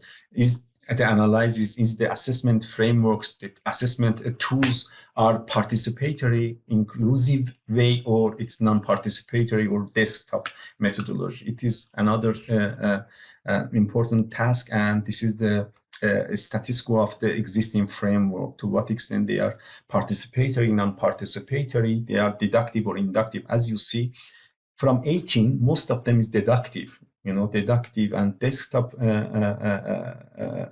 desk works, I would say.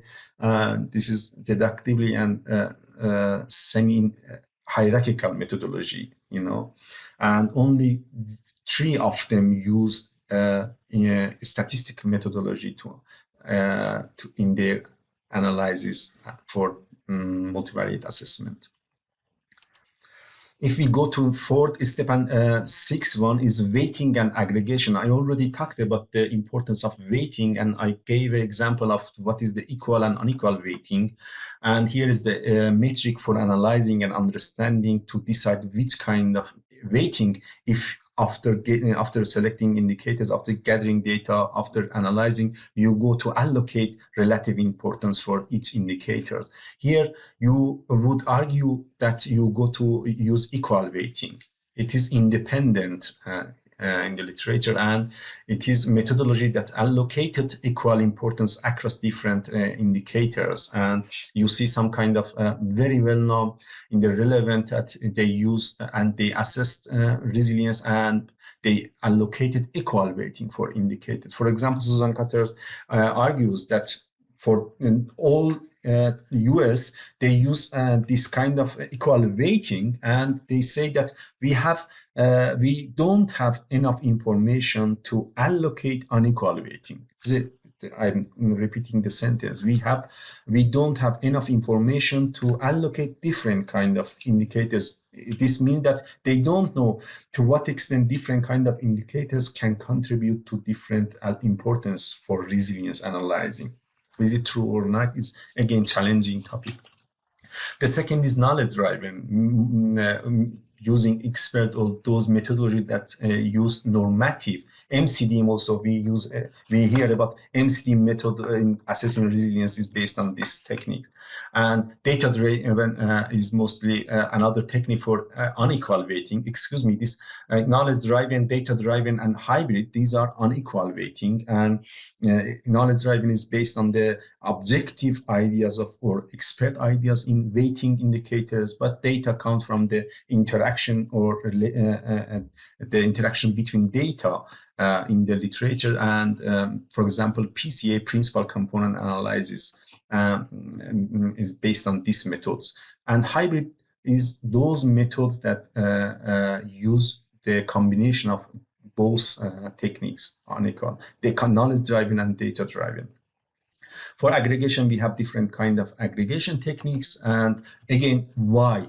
The question is why we should use summation, for example, multiplication or multi-criteria also. And I also, you see also here some kind of justification in literature and why they use different kind of summation, what these methods, how these methods can affect the results.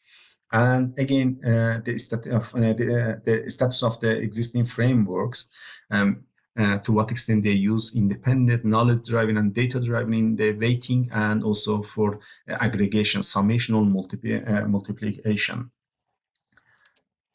And we are coming to step 7 and 8 is visualization and validation. Why we should also, after analyzing, after having the scores for our analyzing, we need good visualization technique, and also why we need to validate our results. And here you see some, again, some dimensions for this. The first blue is for visualization. What is the metric for doing that? Understandability, the legibility, and interpretability are metrics for showing that which kind of metrics you can use for visualization and or visualizing or mapping of your results. And the latest is the validation. And two metrics we see here is about an acknowledgement and reputation. Is very, for my side, is very relevant to what extent a framework, assessment framework, got citation. I think matters in selecting the good methodology or concepts of framework for resilience. I think here another latest, I think, for these steps, step-by-step guideline for resilience, and this is also a statistic of the 18 measurement frameworks for weighting and aggregation. And I would stop here because we are coming to the first break. It will be from 1 p.m. to 2 p.m. and I hope I will see you after at 2 p.m. for the next section about the application, the real application of this 8 steps of composite indicator building, from theoretical foundation, from indicator selection, data assessment, multi-variate assessment, weighting, aggregation in 2 case studies, a bit different. And I would stop here, but we have 4 minutes. Any question up until now, I would hear, and maybe if needed, I would back to the slides and to explain more. And much appreciated if you have question.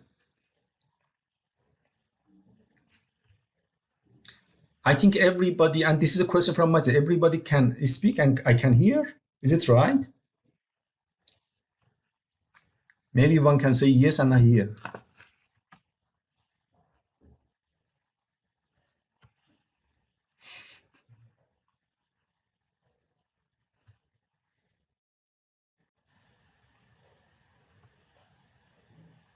Okay, I am waiting because somebody's are writing.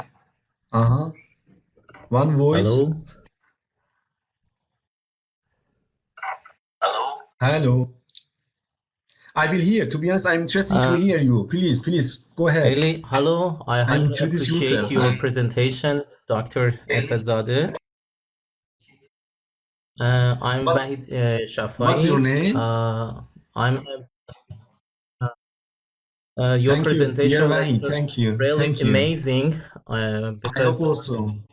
it is really Thank important you. topics that you mentioned about.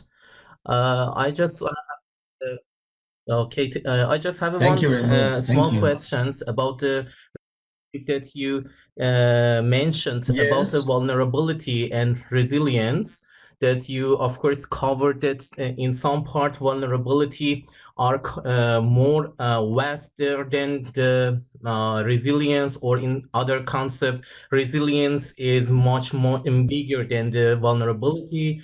But in some resources they said that vulnerability are separate from the resilience. I have a question. If we Exactly. want to just limit the resiliency in multi-hazard assessment, as when we want to make a city or urban area be resilient, is it correct that we can say that if we reduce the vulnerability as a physical aspects, for example, the vulnerability of infrastructures or lifelines, if it is reduced, it can lead to the city be more resilient? Is it the correct conclusion or not? Thank you. Thank you very much, dear Wahid, for the nice words as well as nice questions. Ongoing question also. I would answer yes, at the same time no. Okay, maybe challenging answer, because again, dear Wahid, it depends how you define resilience. How you define resilience is the most important topic here. If resilience, as I mentioned, for you is about mostly physical attributes of capacities within cities, or is resilience for you, in your case, is mostly more than physical things and also covers social behaviors, governance, planning processes, I don't know, community capitals, and etc. But at the same time, it is true, because if you, for example, if you use drop model says that we have 6 dimensions, including physical ones. And if you use this methodology, because if you use this drop, as I use in Tehran for my PhD, if one main important information and indicators or category for you is physical, housing, tunnels, bridges, schools, streets, etc., blah blah. If these aspect dimensions are more resilient, then in general this contributes to your overall resilience for other economy, blah blah. This is compensatory. At the same time, it means that vulnerability in this area is less. This because this is, I said, in the linkage between resilience and vulnerability. In the latest one, I can back to that. Yet I hope still we have time. I go back fast. Yeah, here. But I'm not sure to what extent you see this figure clearly, or I hope you see it good. Resilience and vulnerability as overlapping concept. This is, overlapping concept. Overlapping means that you see, this is very clear. Somehow we see some overlaps within two concepts, but at the same time, we cannot say resilience is, for example, if we are resilient, we are not vulnerable. If we are vulnerable, we are not resilient. It is not at the same is true, but at the same time it's not true, because resilience is not only the physical attribute. Resilience also, we will hear also, we heard about resilience is also broad concept and coverage. For example, not only infrastructure resilience, also about the policies, the strategies, the coordination, the collaboration activities, not only objectives that we see in cities. For example, let's say housing qualities, infrastructures, streets, qualities and etc. Resilience also the functions and the processes that realize this kind of objectives, because as you know, in urban planning, the realization of housing, density, streets, land location, etc., are the process of are the product of the process of the governance and planning. Who decide in which processes? These are very not very objective. They are subjective issues, but the latent framework that highlight that they should be incorporated in the resilience concept. Then, Wahid, I would say that resilience should be developed in more inclusive and more coverage way. And this is the way that I see resilience, at least from my background, urban planning. And I also, in our increase project, I would, if we have time, I will explain what we are doing now, is how I see resilience. Resilience is more than only physical or characteristic. Resilience also is a capacity or processes or performances that not easy to see or measure, but definitely are located inside of the concept. I hope I can answer. It is a bit ongoing question, I know, but I would say resilience and vulnerabilities overlap. They have overlap, but they are not the other side of coins. For example, if I say I'm resilient, I'm not vulnerable, it's not true. Because in some points I can be resilient, in other aspects I can be at the same time vulnerable. Other questions?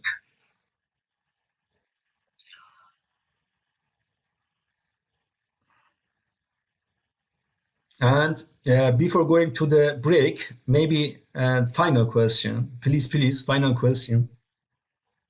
And if not, we will see each other at 2 p.m. We will see the real application of this framework, these steps, 8 steps to measure resilience in Tehran and so in Germany, and also some other projects, ongoing project, and also my favorite topic is the development of resilience framework. You know, I will talk about that later, but we are 12, and I don't know how many of you would stay and would contribute to this work. We'll hear later. Then if there is no more questions, we see each other at 2 p.m. Then have a nice break and see you soon at 2 p.m. I hope you are now available, yeah. And I hope also you hear me, yes? And please... Yes, we can hear you. Yes, we can hear you. Thank you. Please feel free to interrupt me. And I prefer this time go to full screen mode. In this case, I may not see its messages. I'm sorry. But rather, I propose everyone can interrupt me easily when you have question in each section. We can make some deals. And because I had a problem with to seeing my laptop is here and my desktop, but I would see laptop because the camera is here. And please, when you have a question, please directly ask and interrupt me.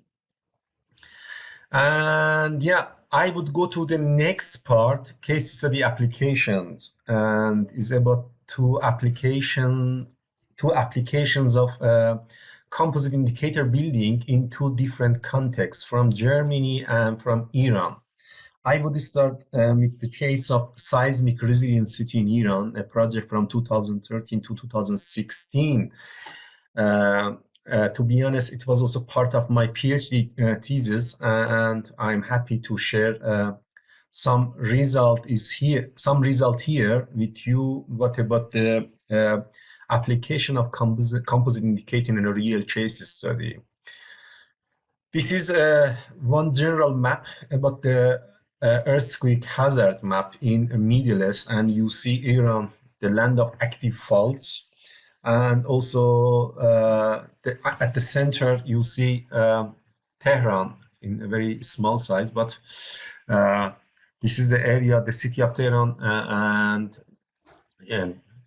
showing that to what extent, for those that may not know Iran and maybe not enough information about Iran, one not good sentence, but I remember what argument that more than 90% of big cities or all cities, I don't remember exactly, have been located in active fault lines. This is very important. 90% of cities, even if we say big cities in Iran, for those areas that here you see as a yellow one is less earthquake area are mostly, I see just Isfahan is here and Yazd maybe, but other cities, big cities, including Tehran, Mashhad here, Tabriz and Ahvaz, also Shiraz are located on active earthquake fault areas.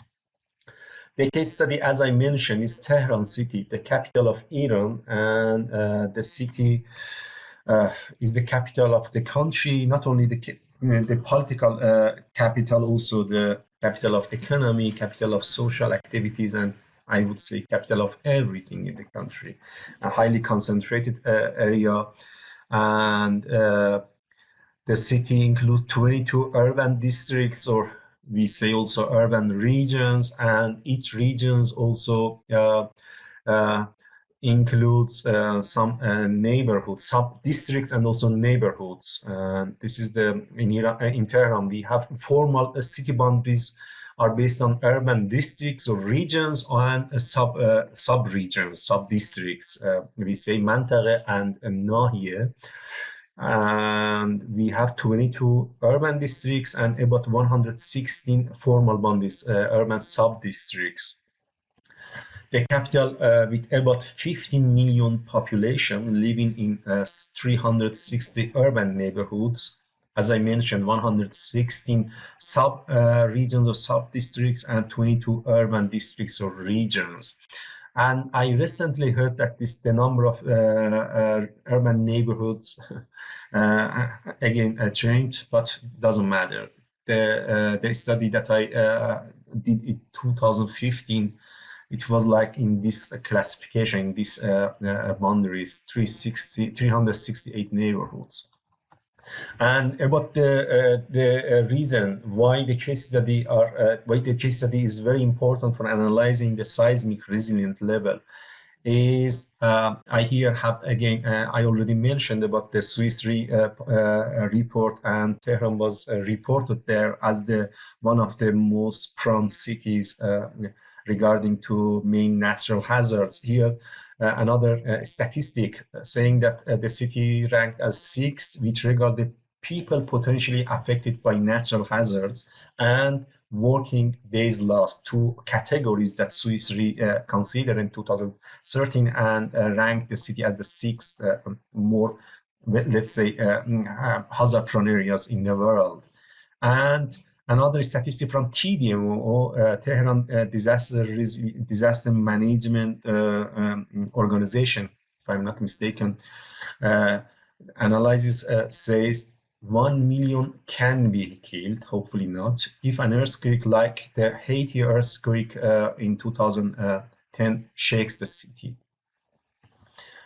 And another one, a bit old, JICA, Japan International Cooperation Agency. Japan International Cooperation Agency, they did an earthquake vulnerability analysis in Tehran in 2010, and they are very active in developing countries regarding this risk analysis and something like that.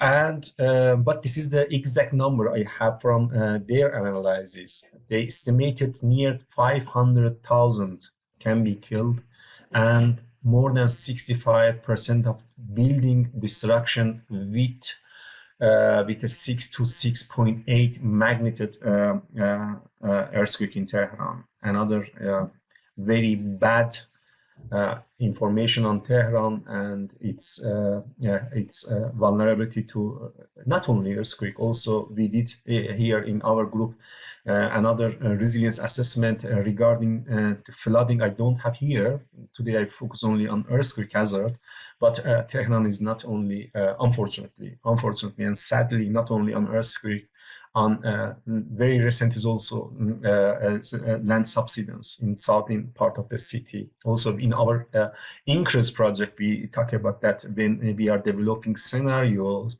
we had a discussion to focus what is the most the best or the most suitable scenario when we talk about or we focus on resilience analysis. Resilience to what? We couldn't decide it. We decided to focus on two scenarios: earthquake and flooding, definitely, but subsidence also is neglected. Also, urbanization also is not natural hazard. Also, urbanization in Tehran is very dominant, and a lot of challenges posed to governance and planning.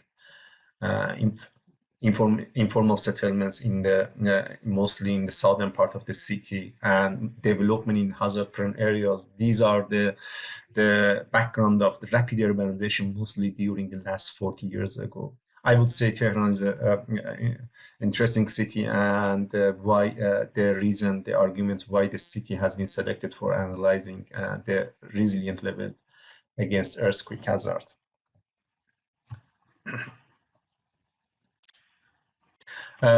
We saw and we argued that the first step, if we go to analyze the resilience level, is developing or adopting a sound theoretical framework. For this analysis, we decided that time to adopt a disaster resilience of a place-based model, so-called drop model, and again, we saw that drop is the schematic presentation of the origin model, but the applied version called baseline disaster indicators for communities or BRIC is the applied version of drop model, and at least it applied in US in 2 times, in 2010 and 2014. The model, the applied model focuses on communities' antecedent, as I mentioned before, inherent resilience consisting of social, economic, institutional, infrastructural, community capital, and environmental aspects. These are the aspects that have been considered to analyze or to be considered as the theoretical foundation for developing composite indicator for Tehran against earthquake hazard. One reason, again, for justifying why drop is, again, as I mentioned, it is very easy to apply, to understand, and as the name stands, it is a disaster resilience of a place-based model. And antecedent means that condition that already is located, those conditions that are already in the system and can be visible, can be studied or investigated in the city, in the system. Therefore, drop and its applied model BRIC was selected as the theoretical foundation for the seismic resilience assessment in Tehran as the first step, adopting theoretical framework for resilience. And following the theoretical foundation, we discussed that we need to select individual or primary indicator sets. These indicators should be in direction related to your own or your adopted theoretical foundations. And here, as drop explains, it stands up on 6 dimensions. We have here only 5. I would explain why. And it's different category, different indicators in each dimension or factors, let's say, or composite indicators, justification also in the literature, data sources, and effect on resilience. This is also because indicators may have positive or negative impacts or effects on resilience. This is also important when you decide and you form your own indicators. As you see, the first important component is social resilience based on the drop, and it includes some categories here: population exposure, pre-retirement age, gender inequalities, non-specific nodes, educational equality, communication capacity, and health coverage. And based on this coverage, there are some kind of indicators representing these categories and the relevant dimension, resilience dimension, justification here, and data. Most of data for this analysis in total, also for this category, was Iran census in 2011, and also somehow other kind of information data from 2013 here. I had also from 2014, but secondary data, mostly we use for this analysis, secondary data is from the Iran census in 2011. The second one's economic indicators, economic dimensions, relevant categories here, home ownership, because again, you should justify why, for example, home ownership, and how and to what extent home ownership can contribute to resilience level.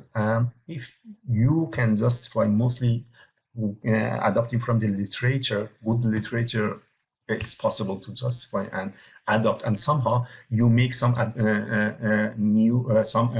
adaptation, adjustment. I will explain later, because I gave also an example, having a private car in US in drop model, but we excluded having a private car for seismic resilience, because having private car in times of earthquake hazard doesn't matter or doesn't contribute to resilience level, at least based on our arguments. The economic level, as I mentioned, we have here 6 categories and 6 indicators. Data availability. One important thing is that when we finalize our indicators, 3 main factors should be considered. First, indicator should be based on the trustable data. If you don't have data or trustable data or updated data, then automatically it's not it cannot generate added value for your evaluation. And therefore scale also matters. Scale of data, mostly for quantitative data, is very important, because when we use quantitative data or indicators, mostly we use secondary data. You know about that. And secondary data, we have challenge with secondary data about the boundaries. For example, here home ownership is mostly in Tehran. It can be found only on a sub-district level, but for this analysis we use other sources, combination of sources, and it's not only, because in Tehran at least these neighborhoods are visible, but they don't have formal boundaries. And for quantitative indicators, using secondary data scales are important, and sometimes is a limitation of analysis. Therefore, having qualitative indicators using primary data, expert judgment, or I don't know, group focus and something like it, that you use experts, and you don't need secondary data.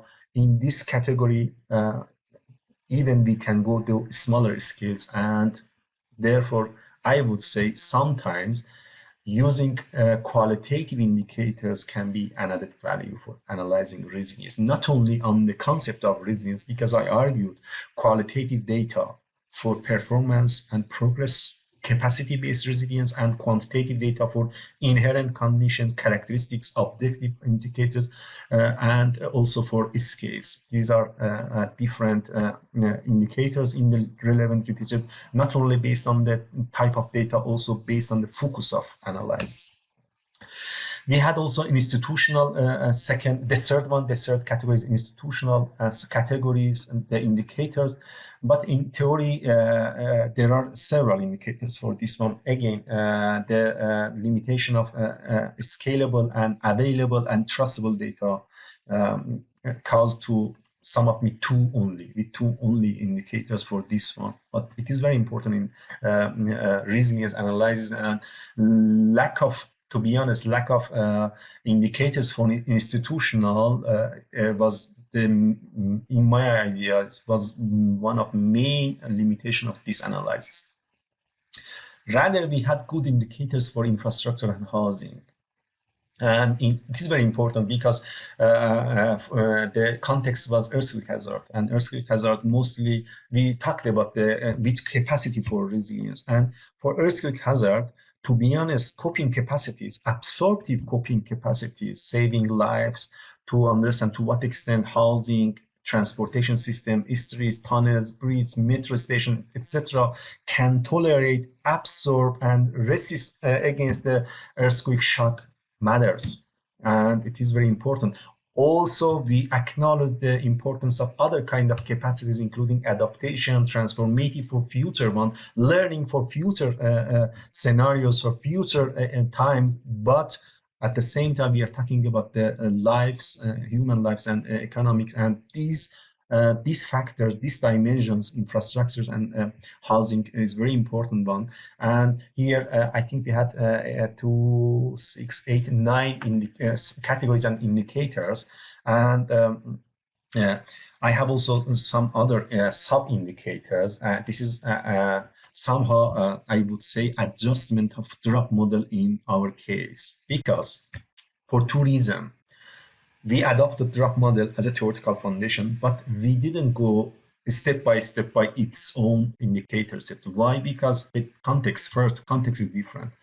Drop was applied for hurricane, we applied it for earthquake. Then inside of, in the process of developing indicator set, totally and definitely we can make some innovation, adjustment, let's say everything also. Therefore, for example, this quality of building also, I don't remember in the drop model, but we included in seismic resilience. And this also, for those that are from Tehran, you know, mostly from urban planning, that this category, quality of building, is also known for 3 sub-indicators: fine-grained urban textures, meaning 50% of block with less than 200 square meters.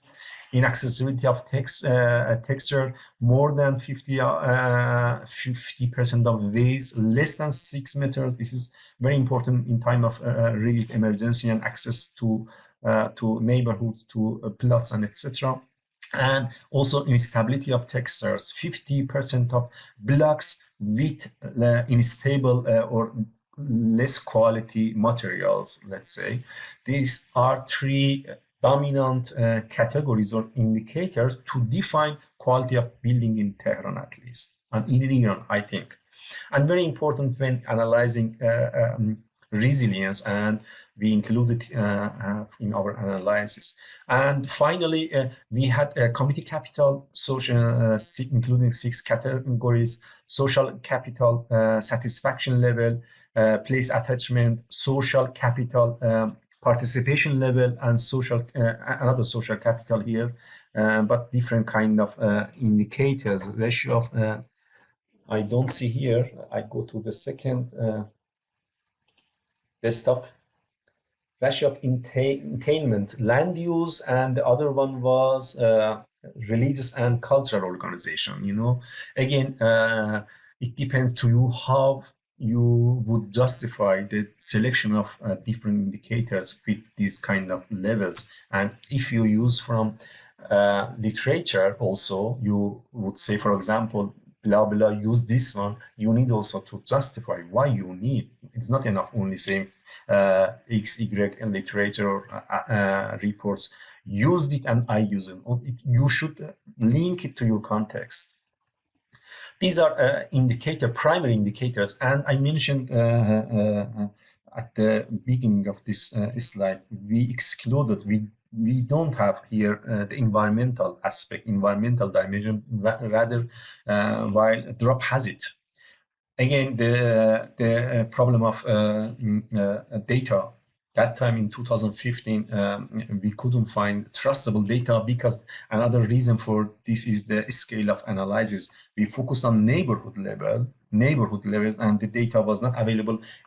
4 years later, when we were analyzing flood resilience, not in neighborhood levels, in urban district levels, 22 urban district levels, the environmental aspects and the environmental indicators were available, and we used it for flood resilience assessment. But for this one, seismic resilience assessment, unfortunately, we couldn't find data, and we excluded from the assessment.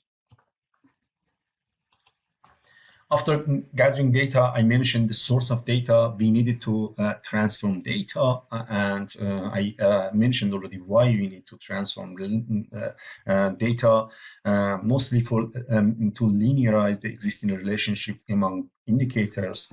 And this is also based on the method that we use for this analysis, and rescaling into a comparable scale between 0 and 1. Because again, you have seen different kind of indicators, from square meters, from percentage, from again salary, and etc. And this is helpful for making and having a standardized scale. And I just use it just only graph from my Excel file. These are code for neighborhoods. I had for this is as I mentioned before, each urban district has different kind of neighborhood. These are neighborhoods for district number 1, and these are synonym abbreviation for selected indicators: open population density, excuse me, number of elderly, number of women to men, and etc. And using min-max for those have those indicators that have positive impacts on resilience with this one, and for those that have negative impacts using this, we came up with this standardized value. You see, from 0 to 1, we have for all 368 neighborhoods cases, standardized value from 0 to 1. Then step 4 in composite indicator building, we need to analyze first data reduction somehow, because we may have some overlap and high correlation between indicators, and also we need factor retention.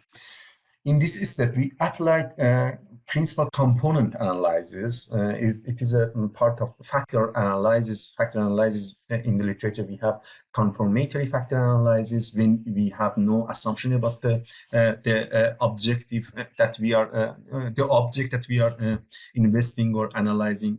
And also there is exploratory factor analysis. And we decided to use exploratory factor analysis. At the inside of that, we use principal component analysis. It is to reduce the number of indicators first, to identify the causal relationships among different indicators, second reason. And also another important things in line to inductive methodology, to find out the latent patterns of the subject being analyzed. You know, we used drop model indicators considering the six dimensions: social, economic, institutional, physical, etc. But we want and we try to explore the latent patterns. We came up with the inductive methodology to find out our theory and to present that disaster resilience against earthquake hazard in Tehran using this kind of indicators with this data set can be like what. And in the using principal component analysis, we came up with this one. What is PCA? Is a method for, I don't go to very complicated calculation of the methodology, because PCA is mostly calculated now easily by SPSS. We use SPSS for this one. Is a method for discovering the major trends in data by explaining as much of the variance of the observed variables or intended variables as possible using few composite variables or components. And this is the picture that after analyzing, after using PCA, we came up. The primary 30 indicators were reduced to 8 fundamental dimensions using the eigenvalue more than one. These the method PCA has some kind of 5 or 6 preconditions that should be considered. We considered all of them. You can trust us. And as I mentioned, we came up to 8 dimensions, new dimensions based on the trends, major trends in data. And the first part was data reduction. You see 30 indicator reduced to 8 component analyzed factors. 30 indicators reduced to 8 dimensions. And factor retention is also important. We have the new kind of category here, and based on the factor loading and indicator primary indicators, we came up with new titles.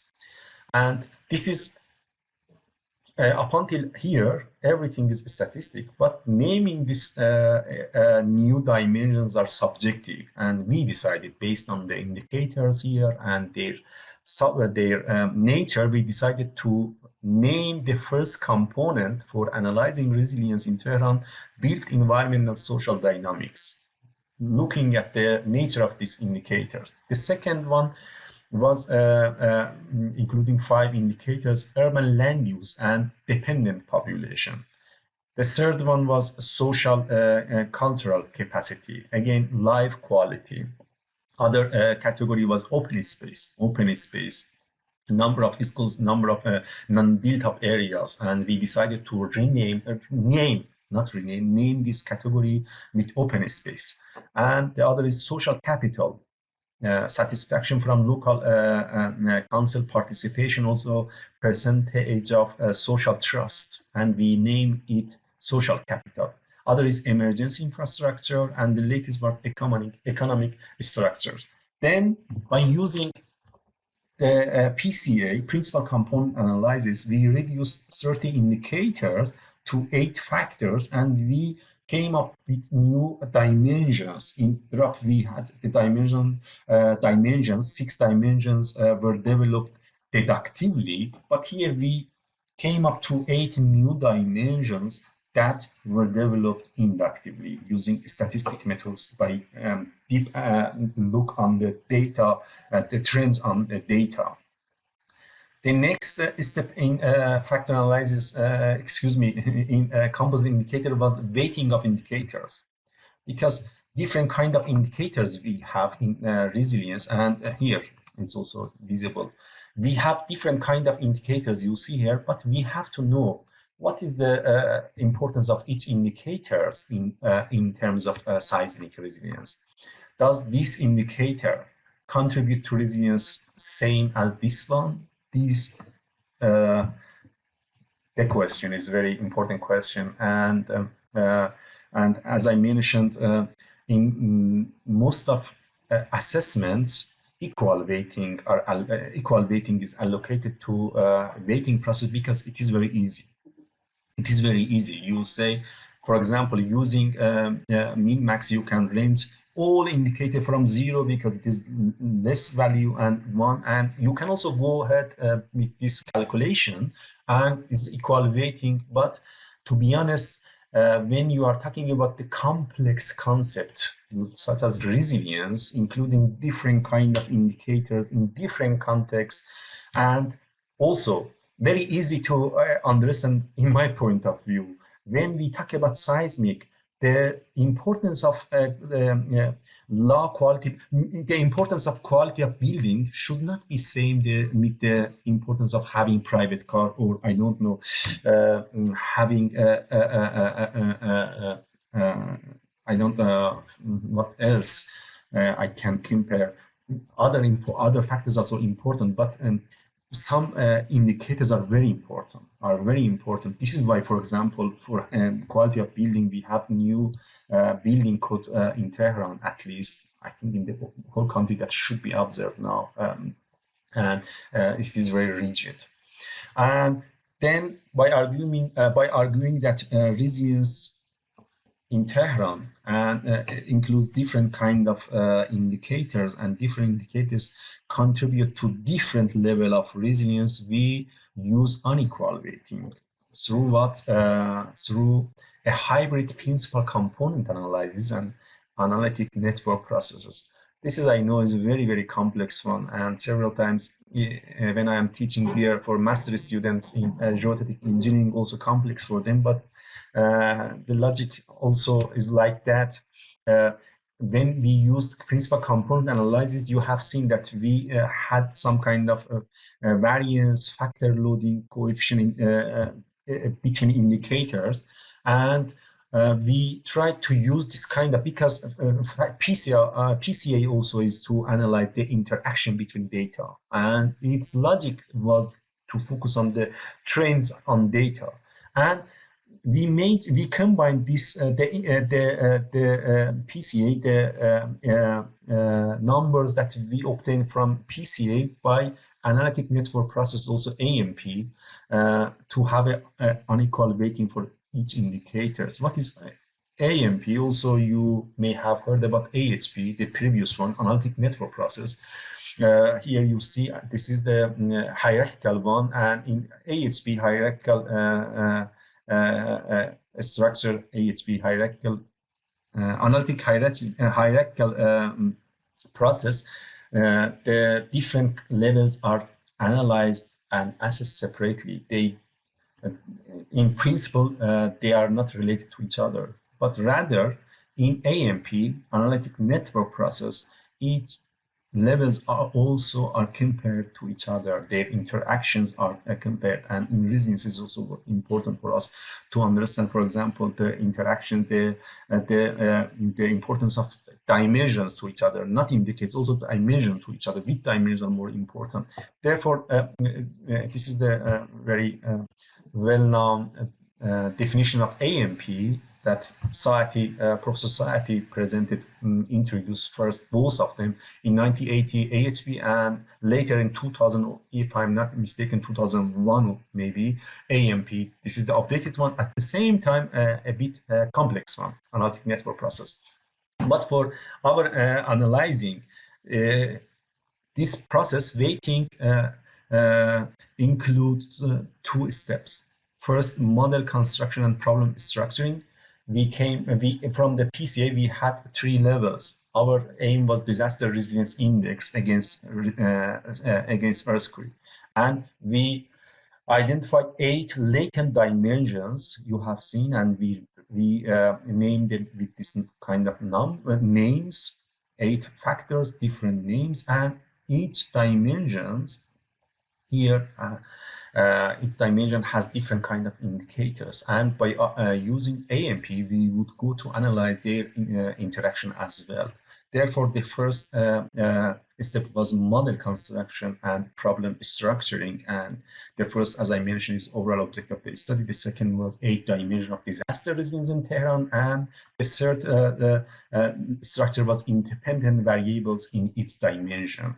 Then the second step in AHP, also AMP, doesn't matter, is pairwise comparison among the decision-making elements. And using, by trusting our finding in PCA, principal component analysis, we should compare and this analysis.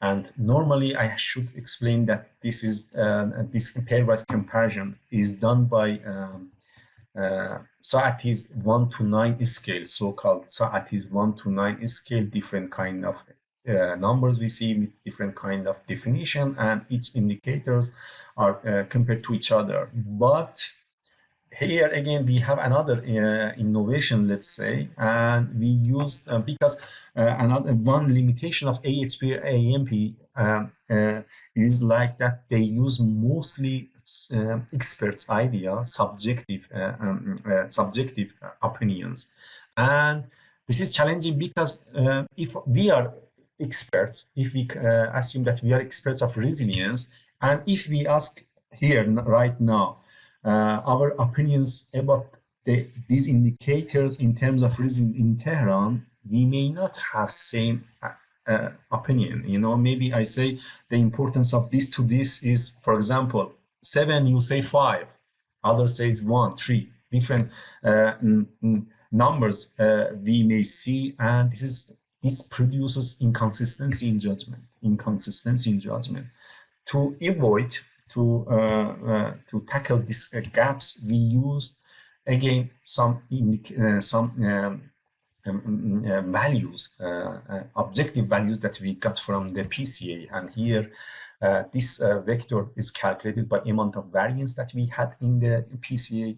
This the impact of indicators on dimensional indicator. We use the factor loading. Factor loading in PCA is the amount that shows to what extent a factor, a dimension explains related indicators. And the third is indicators on indicators. We had also in the PCA coefficient correlation among them. Using this kind of pairwise comparison, we came up to calculate the weight of each indicators and also the aggregation of our result. And here we use very simple linear additive aggregation. I mentioned this is the 6-step in composite indicator building. And here, what is it? DRE is the final disaster risk resilience for its neighborhood I. And this is the weight we got from the AMP, and this is the normalized value of disaster resilience using min-max. And finally, easy to understand is after aggregation, analyzing and understanding the contribution of different indicators, dimensions. We extracted 8 dimensions. You saw it. We extracted 8 dimensions from PCA, and here by using a unequal weighting by hybrid PCA and AMP, we calculated this one that shows the contribution of different factors to different resilience score in each different urban districts. But somehow this is also maybe not very clear to communicate with stakeholders, with practitioners, with policymakers, and you can go to further step, visualization in different format. Visualization can be like that, the graph model, in tabular model, or also in the map model. Very easy one, as I know from my field, urban planning, by using map as a visualization in map format. And here you can see easily, I hope you see also this guiding colors here, by then the level of resilience in 22 urban regions or districts, 116 urban subregions, and 368 urban neighborhoods. And this is very easy to understand based on the indicators we have. Here we have also some kind of visualization based on each extracted dimension. These are our dimensions that we say these are our framework, fundamental frameworks or indicator to show the level of resilience in Tehran in different scales, 22, 160, and 368 urban neighborhoods, and also based on different dimension. This is the level of, for example, different districts in this one, and etc. And but this one is the composition of the average of the latest one. And this is also this can be used for example, who are dealing with or active in disaster risk reduction management. If you look at on this, it is easily understandable which area, based on looking on this category, are located or are defined as poor resilience, or this red is very low resilience, and we don't have here very high, also as a moderate one. If you look at this high resilience, low resilience, and the betweens are somehow moderate one. And different kind of hotspots we see in the visualization. This is the one advantage of visualizing your results in map formats, I would say. And this is very easy to communicate with others, to show your result, also to analyze why we are here, I am sure now that if I ask person by person why we are here, why we have this kind of conditions when talking about resilience in Tehran, maybe you have the easy answer is based on the data that we have for this kind of indicator. This is totally true. This is at the same time one advantage that we can we translated the theoretical understanding of resilience to an empirical evidence on the ground level. We have done this one, but some limitations we have and exist still. The first is, as I mentioned, is not so inclusive, not much coverage of disaster resilience dimensions. For example, for this one we didn't have environmental aspects. I have an excuse that data, but to what extent it can be accepted as a good argument or not, it depends. Another one is this is the top-down assessment, and it is not. This is maybe just only me and some two or three colleagues, 4 professors here and 2-3 professors in Iran. Our expertise shaped this level of resilience. If we now include more actors, different kind of NGOs, different urban planning consultancy companies, I don't know, students, practitioners, policymakers, we definitely provide and see different kind of results. But without having this kind of starting point, we cannot go to further steps. Without having the starting point, even we cannot talk about what is the limitation, what should be the next one. Another important limitation of this analysis is that this is also the inherent limitation of drop model and most of existing assessment framework. They mostly focus on absorptive coping capacity and maximum adaptive capacity. But to be honest, in the recent literature, recent after 2018, coping capacities and incremental adaptive capacities are highly criticized by social scientists, that they only protect or maintain the status quo. Status quo means the established governance, planning modes, systems and etc. And therefore, this picture of resilience definitely is not enough. We need new concept of resilience, new conception of resilience, new kind of indicators, new type of data, new actors, because actors are very, very important when talking about resilience. And also sometimes, if we don't have a lot of actors and actors are selective, maybe again, my resilience may decrease your resilience, or my resilience put you in vulnerability condition. These are very important discourses in the resilience field that should be considered. Transparency in the resilience analysis, planning, policies, implementation is important. Transparency matters. And what else? I would proceed with next slide and validation.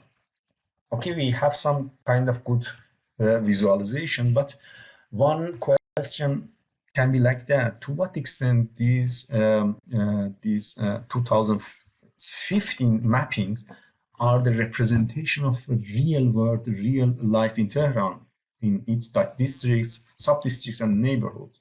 Here, one solution is validation, and here we used 2 kind of validation. The first was internal validation. We applied another methodology to the same data set, because as I mentioned, as a complex, but it was our claim that our methodology hybrid PCA and AMP, that the dominant methodology that we applied was like that. We claim that it is very good and we explored latent dimensions for disaster resilience, analyzing disaster resilience in Tehran. And one can ask question, if you apply other methodology, what happens? To answer this, we applied other methodology to our data set, and a correlation coefficient is more than 9. 0.9, statistically significant, and this is the scatter map, our methodology and the methodology that BRIC did, and we compared two results. And also we used and compared our methodology, our result with the other result that JICA did for vulnerability. And Wahid asked question, good question. We also had this question, resilience or sustainability or resilience or vulnerability. But I mentioned that in our field, we see this concept somehow related. We argue that these concepts are overlap. You know, what JICA did, JICA analyzed earthquake, physical earthquake, and they use 5 indicators, including quality of buildings, accessibility, materials, etc. in 2000, a bit late data, but to be honest, at that time in 2015, now we have more after in recent 5-6 years, we have some kind of good analysis, but that time we trusted to use this one, and we compared our result with the result of JICA. We have for resilient analysis of resilience in 2015, different districts and different districts by vulnerability, and JICA did, and also we have here a bit good correlation, and we decided and we came up with this conclusion that our result is trustable, somehow trustable, methodological trustable. Methodologically at least trustable, and somehow the second external validation also say maybe is in the physical. I know Tehran because most of Iranian also know Tehran, but for those that are from Germany, this is mostly applies because external validation also helpful if you, but for this one, if you compare and validate your result in vulnerability, in sustainability and resilience, let's say with other relevant topics, again, you have to show the relevance using literature, to what extent the relevant literature, these concepts are related or investigated in relation to each other. And then we go to the next project. I hope you still have motivation and energy. The second is, I don't see any message, but I hope you are fine up until now. The next was, the project was stress test cities, stress test Stadt in German language. Stress test cities, 2016, this is 2016 to 2018 in our group, and the project is stress test setting, is a translation from German language. How resilient are our cities? And it is the case for 106 German big cities, 106 German big cities. And the question was, how resilient are our cities funded by Federal Institute for Building, Urban and Spatial Research in Bonn, and this name is our professor, our chair in our group. And that time I was research assistant on this project, and while doing my PhD, also other project as well. And the context, as I mentioned, this is a bit different, multiple kind of risk sources. Immigration, population change, economic crisis, social polarization. This is the case for Germany mostly. In Iran, we have, for example, social marginalization, but here somehow we see social polarization, heavy rainfall, heat wave, and energy in cities. And questions, as I mentioned, how resilient are German cities? How can urban resilience be measured? Again, the question, be measured and quantified, resilience of what to what? And targets what to develop a stress test as a self-evaluating tool that can be adopted by every city, this 106 cities. Also to create awareness for uncertainties and risks, and develop a proactive strategy for dealing with, because as I will later mention what kind of characteristics this project defined for resilience. And but this project was more inclusive rather than the first one, more inclusive. It was a project at least includes some in organization that are active in this area, and at least I know for some indicators of resilience, I will talk later, for some kind of resilience indicators, some more cities also were included in the discussion, and series of workshops, the project whole series of workshops for common understanding and definition of resilience, because this is very good if resilience is a topic for joint project. I think it is very necessary to have a common understanding and definition of resilience. We saw that a lot of definition we have in the literature, talking about different kind of keyword, ability, absorb, recovery, blah, blah, and also different kinds of capacities. Which one? Coping, adaptive, also transformative. Therefore, first the aim was to having a same understanding of resilience, the concept of resilience. Also requirements and feasibility of the test, because cities were involved to talk about the intention of the project and the question, methodology, etc. Scenarios were developed by in a joint methodology, in joint manner, more inclusive way. Kickoff and presentation, discussion of results. These are two main dimensions that the project stress test, stress is German one, stress test project decided to characterize for characterizing resilience concept, robustness and adaptability. We had this one in the literature. Robustness is also same somehow with absorptive coping capacity. And the second one, adaptability, synonym or interchangeably is used by adaptive capacity or incremental adaptation.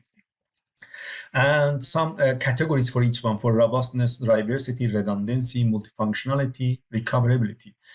Different kind of categories with different kind of indicators. And for this first one, you see here physical, institutional, socioeconomic structure of city that can prevent negative impacts of crises and disasters. As I mentioned, robustness, coping capacities, mostly quantitative indicators, and this is mostly, as I mentioned, also in the literature is predominant by characteristics, or resilience characteristics that are objective, inherent and objective. But the second one, adaptability, with three subcategories of responsibility, innovationability, implementability, these are deal with strategies and policies, and mostly capacities of cities that they have learned and they want to adapt for moderating the impacts of different kind of risks, and mostly by qualitative indicators were assessed. But to be honest, the first one was studied well, the robustness, but the second one, only 6 cities can react to this one. Even in Germany, data matters, ability of data matters. Only, as far as I remember, in 2018, only 6 cities were active in this process for analyzing at their adaptability, and not was successful as the first one. And this is the theoretical foundation of the framework, resilience of what? And the project developed some scenarios, and for each scenarios, mostly this is also we have in our discussion, this exercise, work exercise, group exercise work, dynamic functionality of cities. What kind of system we have in cities, what kind of elements and what kind of interactions in cities exist, and how the realization of these different processes contribute to cities' well-being. And here some kind of descriptors. The project decided to include about 8 descriptors: finance, population structure, technical infrastructure, social infrastructure, different fine. Economic infrastructure, housing market, environment, and social capital. And as I mentioned, two resilience was described here in this project, assessed by two dimensions, robustness and adaptability. And I mentioned already about the stress scenarios. Here, scenarios are immigration. I also mentioned in the beginning, and the interrelationship between different stresses and different descriptors. You see which kind of stresses can be addressed by which kind of descriptors. And the methodology and indicators I mentioned, but here you see the number of indicators for the first group. For first category of resilience was robustness, total 57 indicators based on, again, quality, availability of data, consistency, and etc. Were included by mostly secondary data. And this is a min-max adopted, min-max adjusted, min-max methodology. And you see here how it can be categorized to say very high resilience, very low resilience, and etc. But for the second category, adaptation, 47 indicators were selected by questionnaire. But unfortunately, as I mentioned, based on my knowledge, up until 2000, at the latest steps of the project, only 6 cities reacted to this questionnaire, and questionnaire was like that in questionnaire. For example, local coordination plan, as already I mentioned, some kind of, I mentioned in particular this one, that some kind of indicators are process oriented and are able to analyze progress toward the goal and cannot be easily quantified by using quantitative indicators. Here you see one example, and possible answers was like that: not on agenda, in planning, different kind of rating. Blue is the best one, and red one is worst one. Not on agenda, in planning, exists, approved, applied, approved, evaluated, and updated. Also, this is the one reason that maybe cities couldn't react, because it's very complex, not easy at least to, because assume that, okay, we have some policies here, we ask them approve, evaluated, and updated. It is a bit challenging questionnaire as well, but the project decided to include it as an adaptability or adaptation criteria or dimension of resilience. And for each city is a technological prototype of the framework. You see some kind of cities here. Berlin, big cities. Bonn is also here. Is a technical prototype of that, using cities in comparison with scenarios, and some kind of writing is also German. And the output was like visualization, resilience matrix, city level, with against for each different scenarios. Also detailed diagram for each descriptors and indicators, and explaining text and city-related interpretation of results. But one interesting thing happened when finalizing and publishing the results, and due to the political, I would say, concerns, the funder decided to not publish the results. Only we published in some workshops and in informal way, and not a very, for example, academic paper, because it was a decision. And in the formal presentation of the project, also the final results, excuse me for some noisy, because my neighbor is a rehabilitation center. They are doing activities for olders, and they are always active. And yeah, the final results have not been published, unfortunately, in my point of view.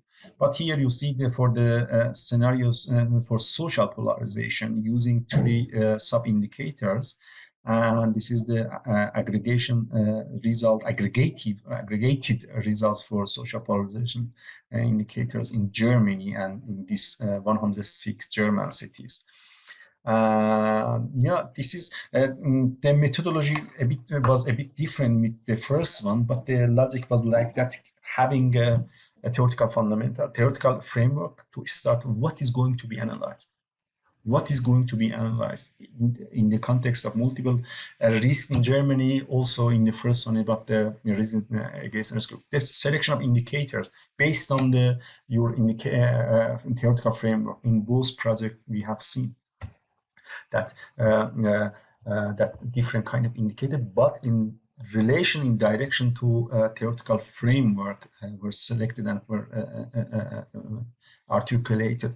Data and gathering data, normalization, EMU, some min-max was used for this one, aggregation and mapping also. But for validation here, the project has no validation yet, but the first time also included validation.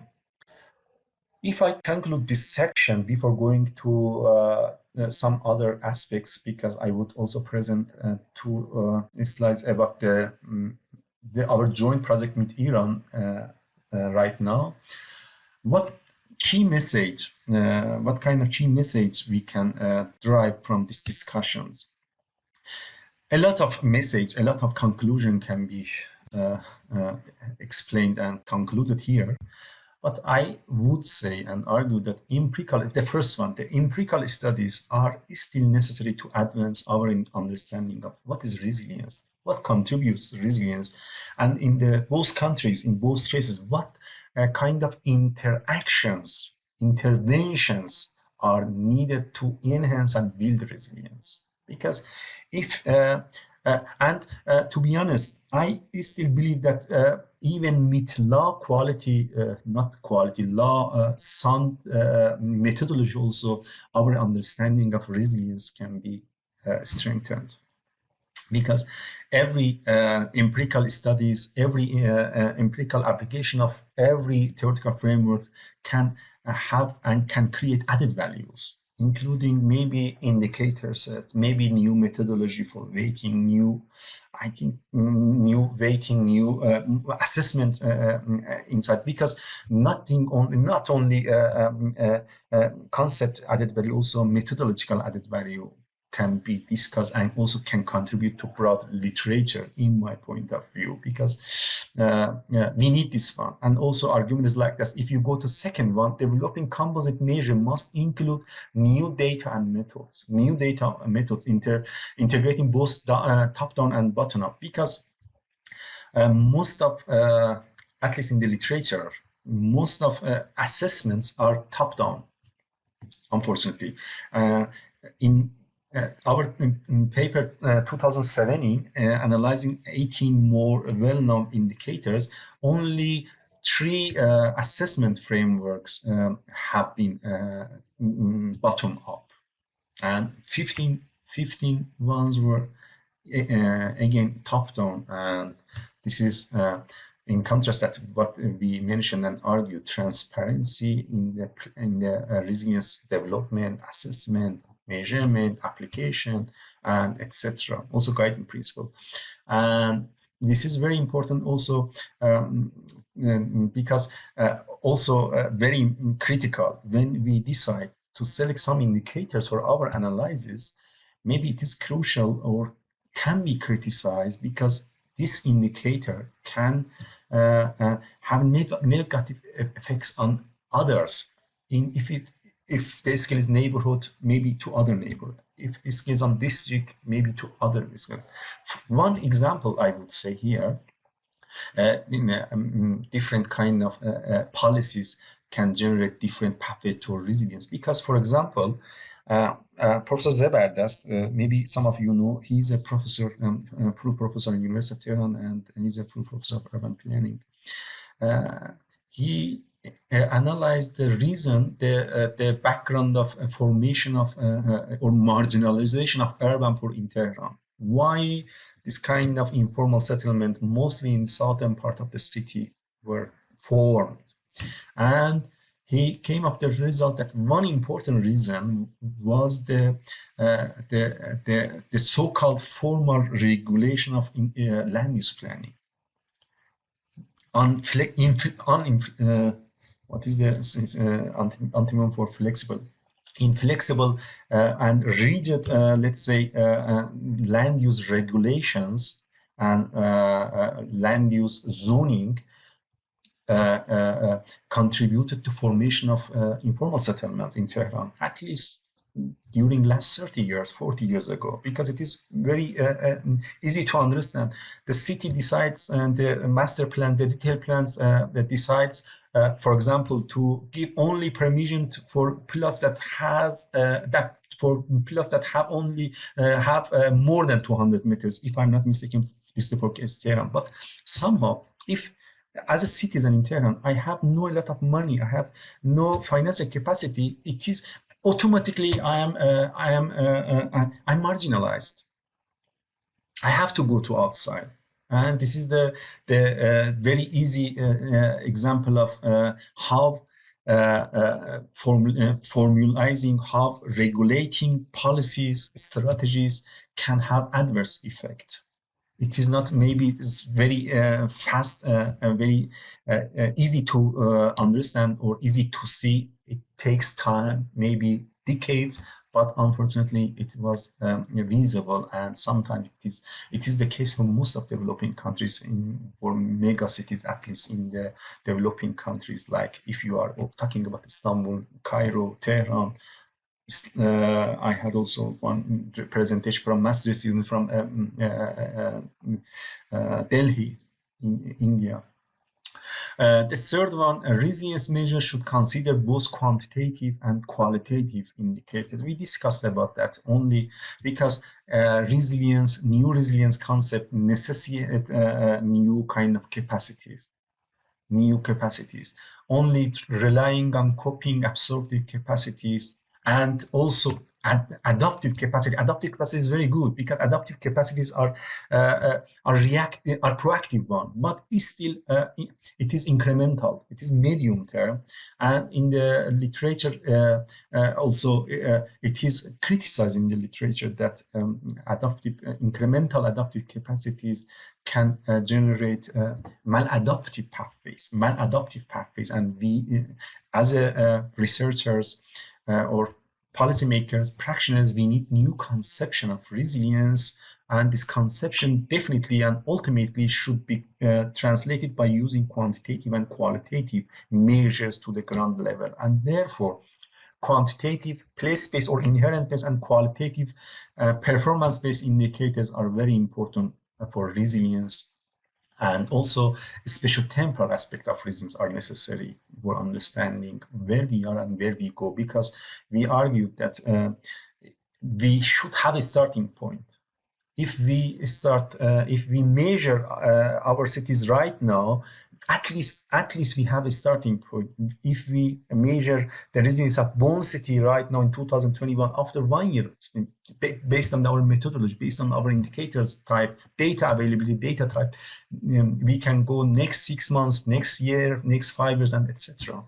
Starting point matters, and it is before having that, we can go to analyze where we have been and what is our direction. Also, it helps us to understand to what extent our previous or established policies, regulation, let's say structure, norms, planning models, decisions have been effective, not effective, efficient, or not sustainable, and etc. Therefore, analyzing resilience, spatiotemporal means, spatiotemporal means having in the different spatial, comparative one, and temporal means going to different time period. It is very important, and this is the way, at least in developing composite indicator of resilience measurement framework, we have to consider for better or effective and also updated measurement of resilience. We need this kind of interaction, this kind of dialogues, and etc. It is in base that my next slide.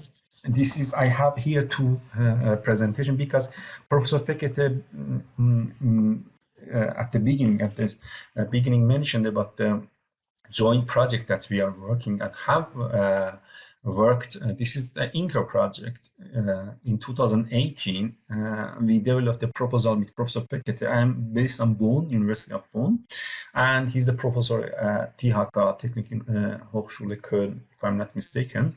And the title, we developed the proposal, and it was we got the fund, and the idea was like that. It was very interesting, and in line with the idea and discussion that I mentioned before. The idea was to co-design, co-identify needs, and here you see here, co-identify needs, what we need.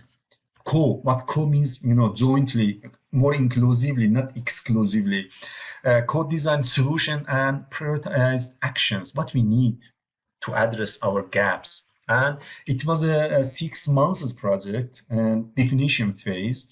And for that, most of funding, most of amount of the fund has been used for holding workshops, series of joint workshops, 2 workshops in Cologne, and 4 in yes, I'm counting right now, 4 in Tehran and Karat. We had once in Karat and 3 conference workshops in Tehran in IIES. Some of you maybe IIES, Center for Earthquake Assessment, if I'm not mistaken, TDMO, Tehran Disaster Management Organization, TRPC, Tehran Research Planning Centers. They are responsible for preparation and development of master plan, at least for Tehran, because I think we have also here from the Ministry of Road and Housing. If I'm not mistaken, TRPC, Tehran Planning Research and Planning Center, they are responsible for preparation of Tehran master and detail plan. And we had a great discussion with them, and the topic was how the concept of resilience can be incorporated in the established governance and planning systems in Tehran. And here, after having 6 workshops, we came up with 3 gaps. Is very interesting. Open and updated risk information and communication. Assessment tools for disaster risk and resilience. Assessment tools, what we also, it was our topic, is still in Tehran. We heard and we saw that there are some kind of good assessment frameworks, but again, like what I presented, to what extent these frameworks are inclusive, are based on the knowledge or expertise of as much as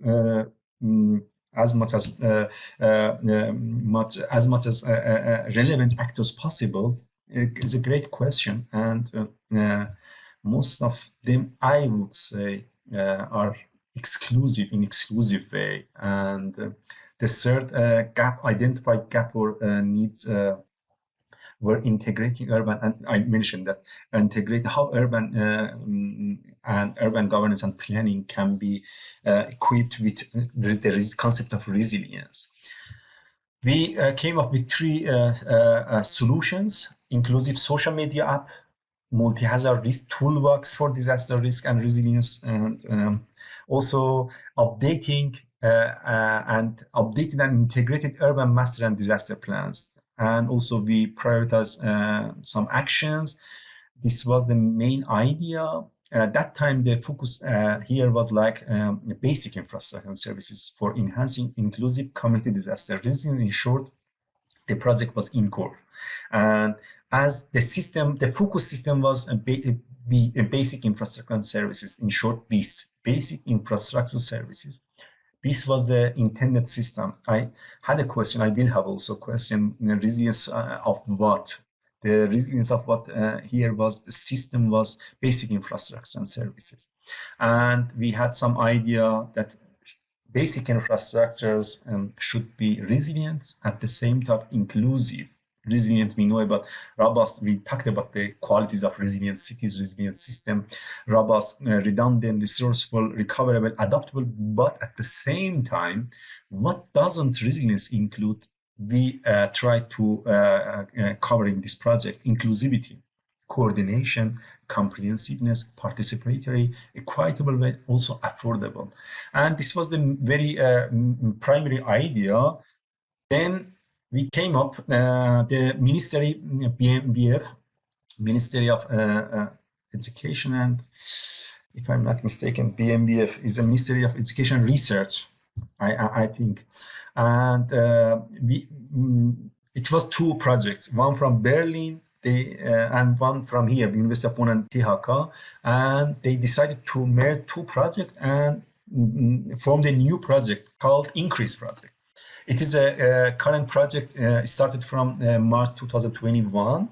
Increase 4-year project, inclusive and integrated multi-hazard risk management and engagement of volunteers to increase, this is the name, urban resilience in times of changing climate. As you see, it is in line with the identified gaps that we found in INCOR project. Lack of integrated approaches for hazard, risk, vulnerability, and resilience assessment, lack of an integrated emergency and disaster risk management approaches. And the project, in the proposal at least, decided to focus on, this is a goal, the central goal, on 4 main capacities: development of IDRM, integrated disaster risk management approach, assessment, analysis of concepts, relevant concepts like hazard, vulnerability, resilience, but with new conception and with new methodology, new participants, more active actors, more actors in participatory methodology. Facilitation of the long-term knowledge exchange and cooperation between Germany and Iran, and most interesting for me at least is increasing long-term capacity and transformative resilience. This is very interesting and a very new one that we also would focus in this project on capacity, on transformative capacities. That is neglecting most of current assessment frameworks, and for that we need, definitely we are thinking, we submitted some papers also for that. We are working on conception of transformative resilience in different contexts. One context is on urban governance and planning, and also making new pathways toward transformative and long-term resilience. And also the project aimed to contribute to broad agendas, like because the Sendai framework demands every country to report what is your advancement, what is your achievement, and it is from Germany and Iran, to, mostly from Iran, to report that. This, for example, we mentioned we had the 4 priorities of Sendai framework: understanding risk, governance, investing in disaster risk, and building back better. And the aim from Sendai and the expectation is to get report from every country, to what extent, what is the progress toward these priorities, priority actions. And yeah, this is an ongoing project, and we are working now. We are I exit from the full screen and I come back to the smaller screen, and also can see every message. I am happy to hear if you have any question before going to group work exercise and locating the task for each group. I don't know how many groups we will have. And first, before going to that, I would answer your question. Any question, any feedback, please make your microphone on and contribute, join to the discussion.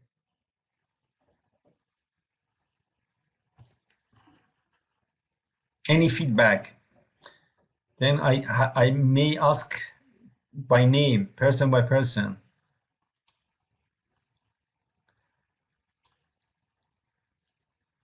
Okay, Wahid, this is nice you are here. Please make your microphone come up. No active microphone. Oh. I think because I saw that the team said every can join easily by microphone and to the discussion. Hello again. Hello, Wahid. No? Thank you very much for your presentation. I have lots of questions in my mind, and Very I good. of course enjoy your presentation. I have 2 or 3 questions, but I want to just say one by one. I want to know about the integrity of the resilience of a mega city. For example, as I see in your presentation about, for example, top to down or down to top, there is a, for example, neighborhood, sub-region, and urban regions indicator for example, 22 districts of Tehran.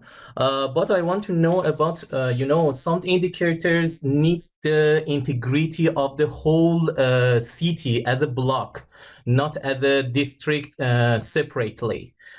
So I want to know if we want to sum up these resiliency of different districts or regions of one case study, for example, the Tehran as a mega city, as a whole city.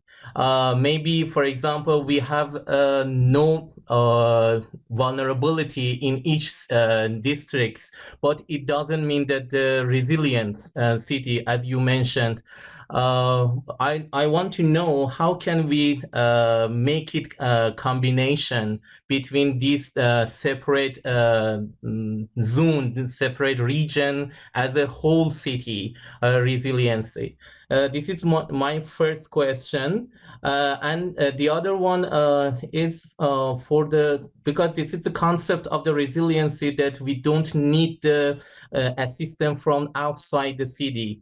But for a case study, for my knowledge, I want to know is it possible to consider the outside the city assistance as one factor of the resiliency of the city. For example, as a Tehran, the other province of Iran are a pilot's force to help the Tehran in an earthquake event. So this kind of factor outside the city can be a part of indicators that can help the city be more resilient or consider more resilience or not. And the last question is about the time of the resiliency. We assess the resilience, available resilience, existence condition of the city. What about the future? As you mentioned, the earthquake seismic code of the each country may be changed or revised each 10 years. How we know about the future of the city? For example, we can understand and assess that the existing city are resilient, or to 70% are resilient. What about the 20 years later? Can it be predictable, or we should, I don't know, involve in some time or dynamic factors? Thank you very much for long questions. Sorry. Thank you, Wade, for your activity and being active. Would say also for the three questions, I would go step by step. The first was about the, if I'm not mistaken, if I got your point right, integrated approach. You mentioned we have different kind of scales in city, and we have, for example, for districts, for neighborhoods. Is it right that you mentioned why we don't have for blocks, or you mean is it right understanding? For example, we assess the urban region, we assess the urban sub-region and neighborhoods. Yes. But when going to combine it as a whole city, is it these kind of indicators interact each other or overlap each other, or how can we submit some of them? Yeah. Got it right now. Yeah, very good question. Yeah, I got it right now, Wahid. Thank you. And I would again say yes. It depends to the nature of the indicators, Wahid. If you definitely go to the, for example, smallest scale, let's say block or building unit, definitely you have different kind of indicators, and this different kind of indicators again comes from different conception of resilience. For example, if you have coping capacity, You can, coping capacity, we understood that maybe can be analyzed by quality of building. You can go, if you have data, you can go to buildings, blocks, plots. You can also make this kind of, to be honest, to somehow, if you gather these blocks, plots, and if you combine different kind of neighborhoods and you make somehow sum or average, it affects the number of the total average of sub-district and districts. But if you get some correlation in total, as I did, I had for neighborhood levels, for sub-districts, and to somehow, because it was just only the summation. But I would say other story. Again, it depends to what, again, the first question, resilience of what to what. The resilience of what? Resilience, your intention is to analyze the resilience of building or resilience of blocks or plots. It depends to you. And also the focus on the what is the purpose? The purpose is to understand if an earthquake happens, to what extent my building can resist, tolerate, or the question is not only that, also how my building can be, addressing the third one, how my building can be prepared for the next 10 years, 20 years. Again, here you can focus on one conception of resilience, two conceptions of resilience, and three conceptions of resilience. If you use coping capacity, you can understand, for example, you say, analyzing materials, a building material, you can go. Or you can say, I go to analyze to what extent building code, it is adaptive measures. I had in the table that it's an example for different kind of capacities conceptions. Adopting building codes, for example, against earthquake. In Tehran, we have this one. I don't know, 2,800, something like that. It is a building number, if I'm not mistaken. Is an adaptive measure. You can also go to analyze this one. But what is missing, not only in Tehran, in the most of literature, is a transformative capacity. Again, you have transformative criteria. For example, you say to what extent my buildings because here, for example, the nature of question should be changed. For example, to what extent my buildings materials, not only materials, design, not only design, maybe location, I don't know, every different kind can be adopted in the not only on the earthquake, also can be adopted for next flooding, also for also you consider land subsidence, because transformative resilience meaning that being challenging your system and guiding your system for more uncertain way. Because if you consider your building design, materials, locations, etc., and not only earthquake, you also consider to landslide, to flooding, maybe, I don't know, air pollution, maybe light, maybe getting sun, enough sun. These are transformative thinking, transformative way of resilience. Depends on how you concept, again, different kind of indicators based on different kind of conception can be considered valid. But again, I would say conception matters. What kind of resilience you are interested and you want to go to. And again, different conception generate and give you different kind of indicators. And then you look at your indicators type, you decide on different kind of data. And again, by using your data, you go to different methodology. All of them doesn't matter. You can go further and provide an assessment of resilience. What resilience of what and resilience to what. Right. The second, consider outside. If you mentioned Albors, I think I heard Albors. It's a very, very, very good question, and unfortunately, it is not included in most of, at least in this presentation and this assessment that I presented you. It is not mentioned, but totally connectivity. Connectivity is a measure for not only adaptive, also for transformative resilience. connectivity, for example, is one topic that to what extent a city or system can connect to neighborhoods and can get benefit from them in times of an adverse event, because mostly, and also in methodology, we saw that compensation occurs if Tehran is not good, for example, in terms of let's say landslide, for example, it is good in good condition in terms of flooding, for example, and therefore compensation occurs when Tehran is not good in terms of accessibility to old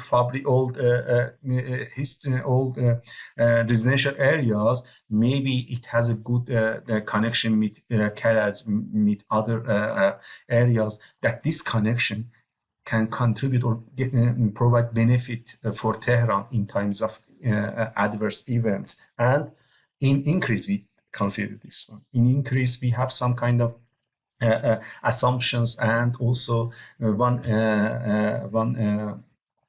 if I'm not mistaken, one partner looking on multiple risk assessment of the prepare areas.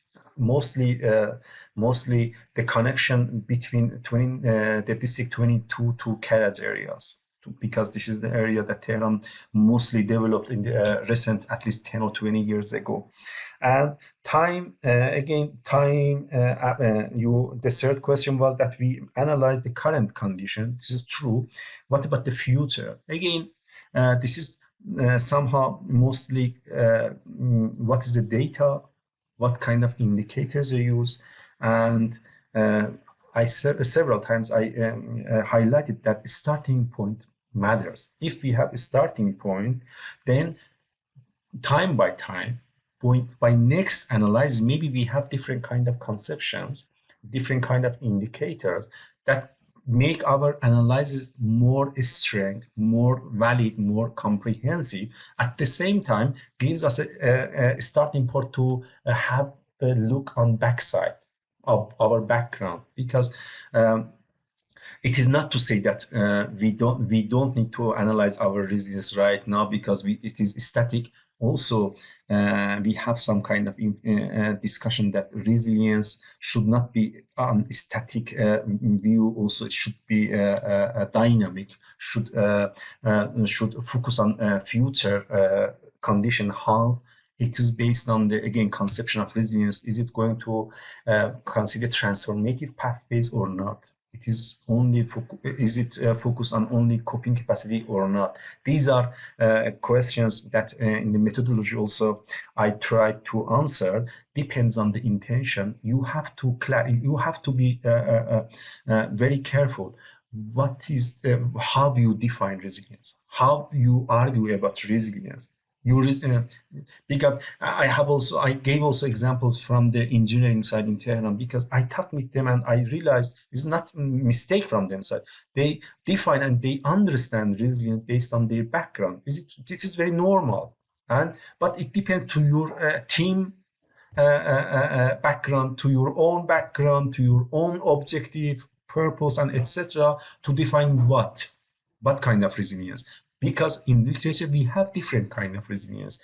You have, we saw in the table, we have different kind of short-term robustness, medium-term adaptive, and long-term transformative resilience. And yeah, future resilience, future perspective of resilience. At the end, I concluded but future analysis, assessment of resilience should be different. It should include different kind of data, indicators, different kind of conceptions, and different maybe kind of skills. This is your first point. Maybe another, and also resilience is heavily based on the context space. Maybe one good practice for resilience in Tehran is investing on infrastructure, quality of buildings, let's say maybe quality of soil against landslide or water management, because we have this kind of land subsidence. But maybe in Berlin, Bonn, it is about, for example, digitalization. Maybe on social infrastructure. Social infrastructure deals with some infrastructure for old people, because the range of old people are here more than, for example, Tehran. Therefore, context matters. Conception of resilience matter, different data, indicators, methodology also different actors whose knowledge and expertise are included in formation and framing of resilience. I hope I could answer your nice but at the same time complex questions. What else? Thank you. Thank you, Tuvain. And I would hear from others as well, and from the team.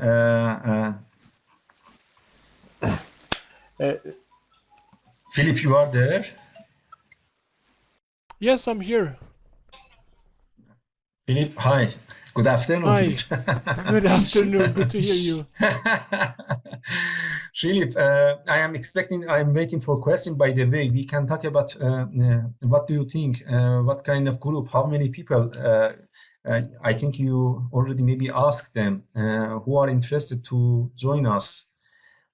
To how many people we can trust? I can't. I already created groups, but some people left since I created this group. So I would say 3 groups, right? 3 groups, okay. Right, good. 3 or 4 people in each group. Actually, Mr. Hibenev told me that he wouldn't join, so it's 9 participants. So let's say 3 participants each per group. All right? And it is all right because this is our condition, our resiliency at the moment. Okay, yeah, this is our condition. I already ordered or created 5 questions because I assume that maybe we have more people and more groups, but now I would focus on. Yeah, I think enough is allocating one topic, one guiding question for one group. Friends, colleagues, you kindly see these 5 guiding questions. The target is developing a measurement framework, like like drop model, like the city IROP model, understanding what contributes to resilience and what kind of challenges, system dynamics, like not quantitative, that is a qualitative and brainstorming. Our focus is measurement the framework for assessing the resilience of urban governance and planning system, not urban in total, urban governance and planning system, because I think most of you know about the urban governance and planning is a system, and this is the intention. Therefore, we have the system, the first question, resilience of what? And in the box, each box for each guiding question, you see what I mean, resilience and planning, and what kind of elements the urban governance and planning system include in institutional arrangement, structure, norm, planning modes, etc. This was for example, one question. And maybe I give you 5 minutes to read again these 3 groups.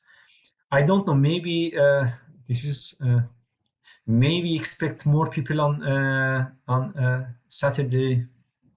I don't know.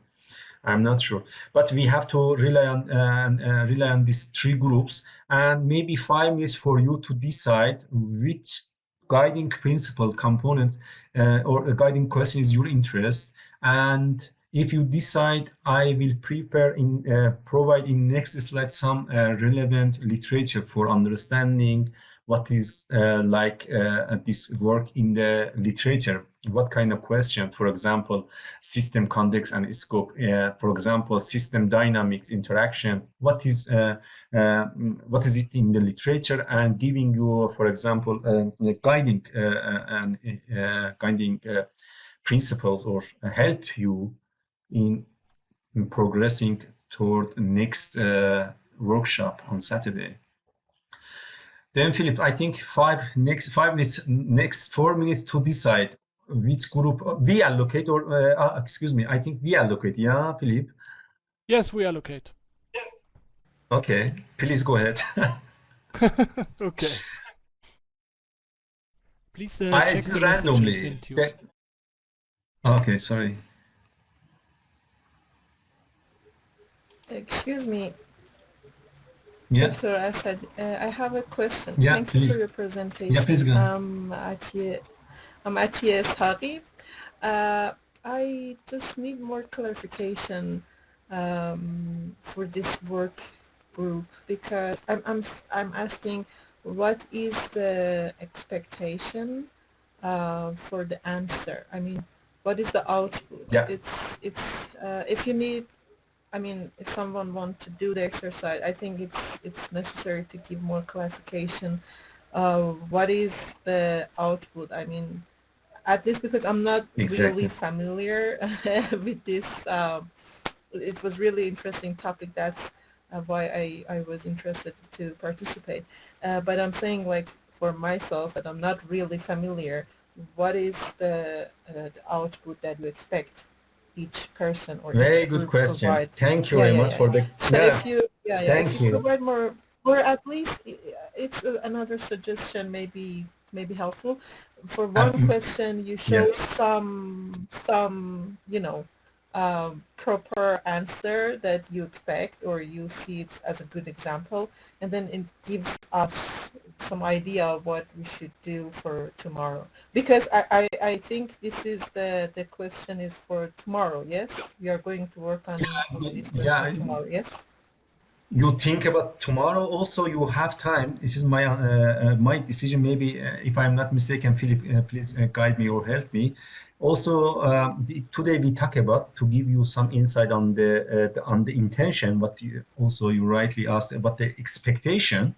Tomorrow you have a time for you to think about, read the relevant literature that I provide for you, and also I will at the Saturday I will present some relevant works. You know, what can governance and planning, how governance and planning contribute to resilience, because you also begin.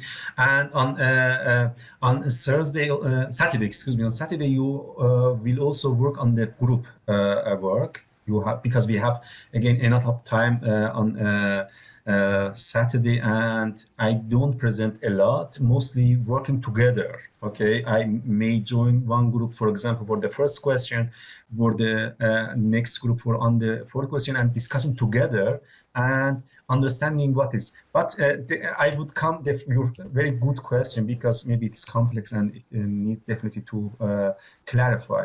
Because you know, when I was presenting a theoretical framework for analyzing resilience, including drop model, you know, and I explained why, what was the reason for developing this kind of indicators or dimension, why drop decided to came up with 6 dimensions, why they say resilience, disaster resilience can be assessed by 6 dimensions, social, economic, blah, blah.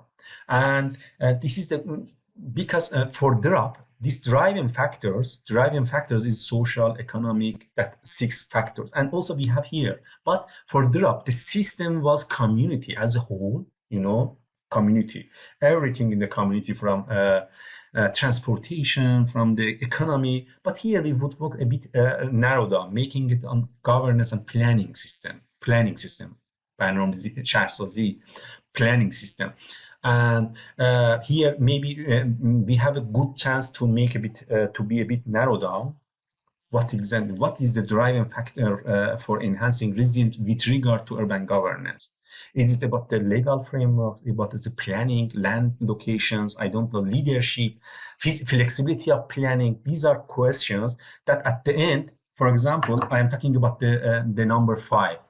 That at the end of we discussed and we came up that this group, this workshop, think that driving factors for enhancing of urban governance and planning resilience is like not, for example, social, rather, for example, legal aspects, or regulation, or coordination, or I don't know, flexibility, you know. This is and it is based and related to previous question, number 4, because today also we heard about the 3 conception of resilience through coping capacity.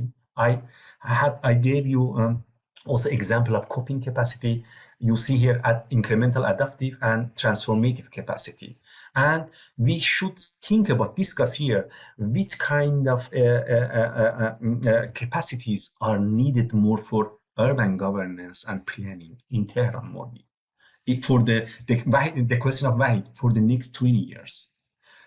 For next 20 years, can we analyze urban governance and planning in Tehran by using Susan Cutter's model? Definitely no.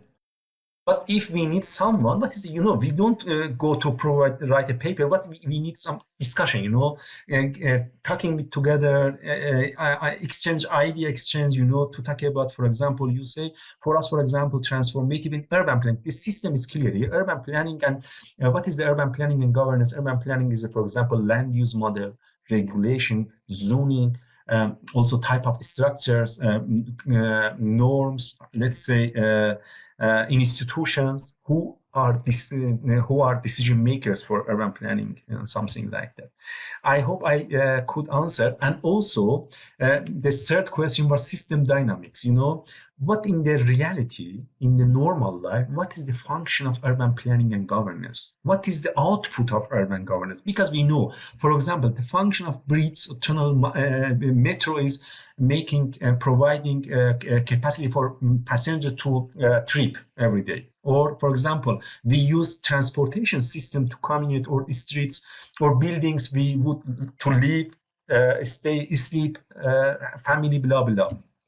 What is the output? What is the interaction and function of urban governance? What urban planning and governance contribute to city? For example, we know that urban governance and planning decide on our land use planning, on density planning, on in Tehran. I heard several times, because my background is urban planning.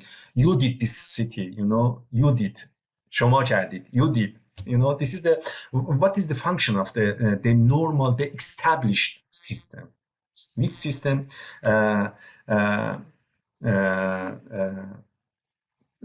I was reading, I think, 2 groups.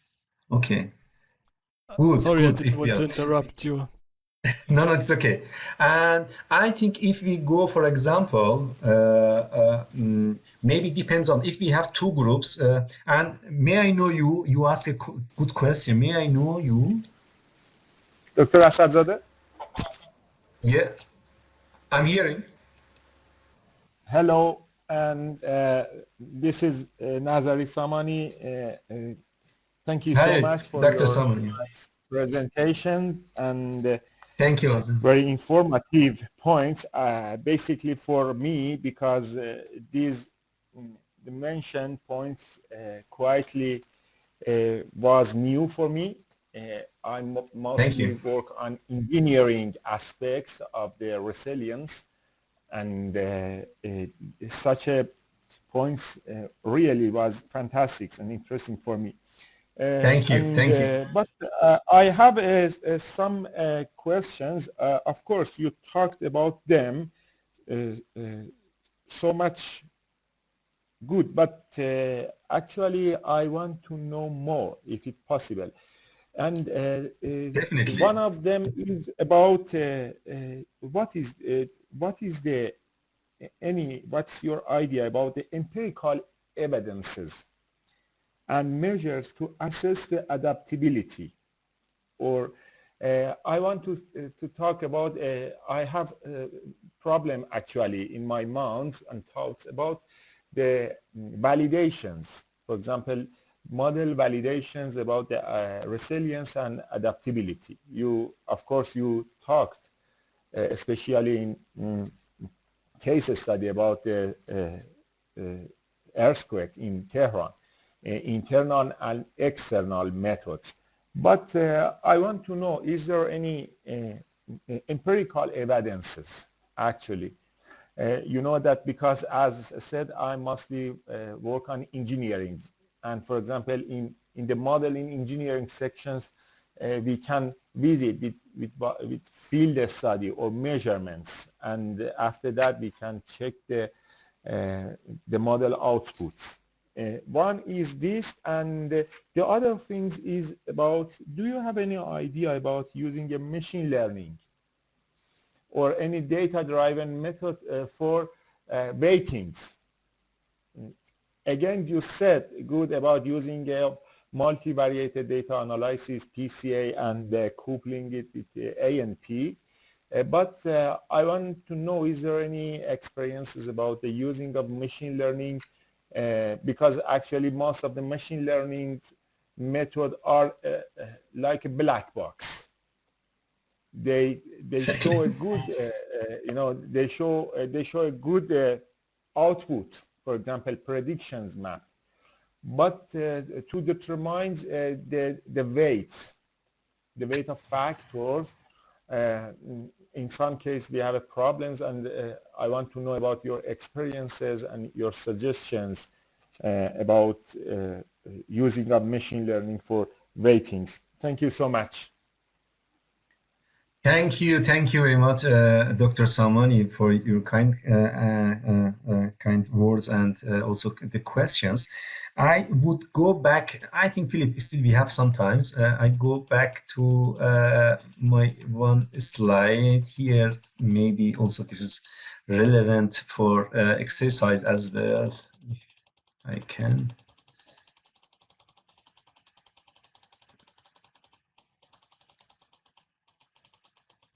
Wow, a lot of information presented. Wow.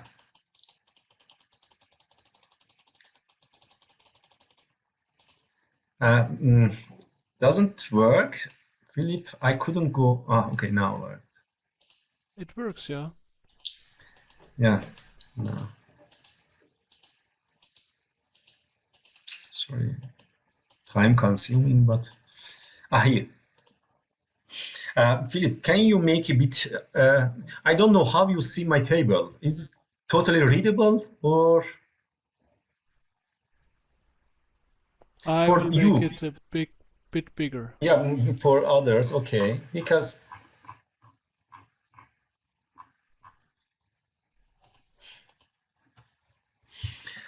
yeah, Better? regarding thank you very much. Yeah, much better. Thank you very much. This is the first question, Dr.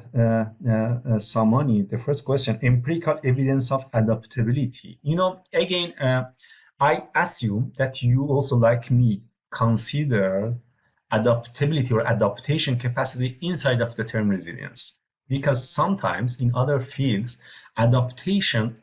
Also, I had a slide that adaptation is different. It is normal in some, mostly in ecological fields, socio-ecological fields, they consider adaptation even more than resilience. But in our field, at least in my perspective, as here you see in this table, three conception of resilience and adaptive capacity is inside of resilience. This is, I think we have an agreement. And here you see some kind of examples, again, by some justification, because you asked me what kind of empirical evidence can be named or can be discussed to address adaptability or adaptive capacities. You know, here, something like the first example I'm reading, need-based project by the involvement of stakeholders to implement, to immediately address and implement the necessary measures.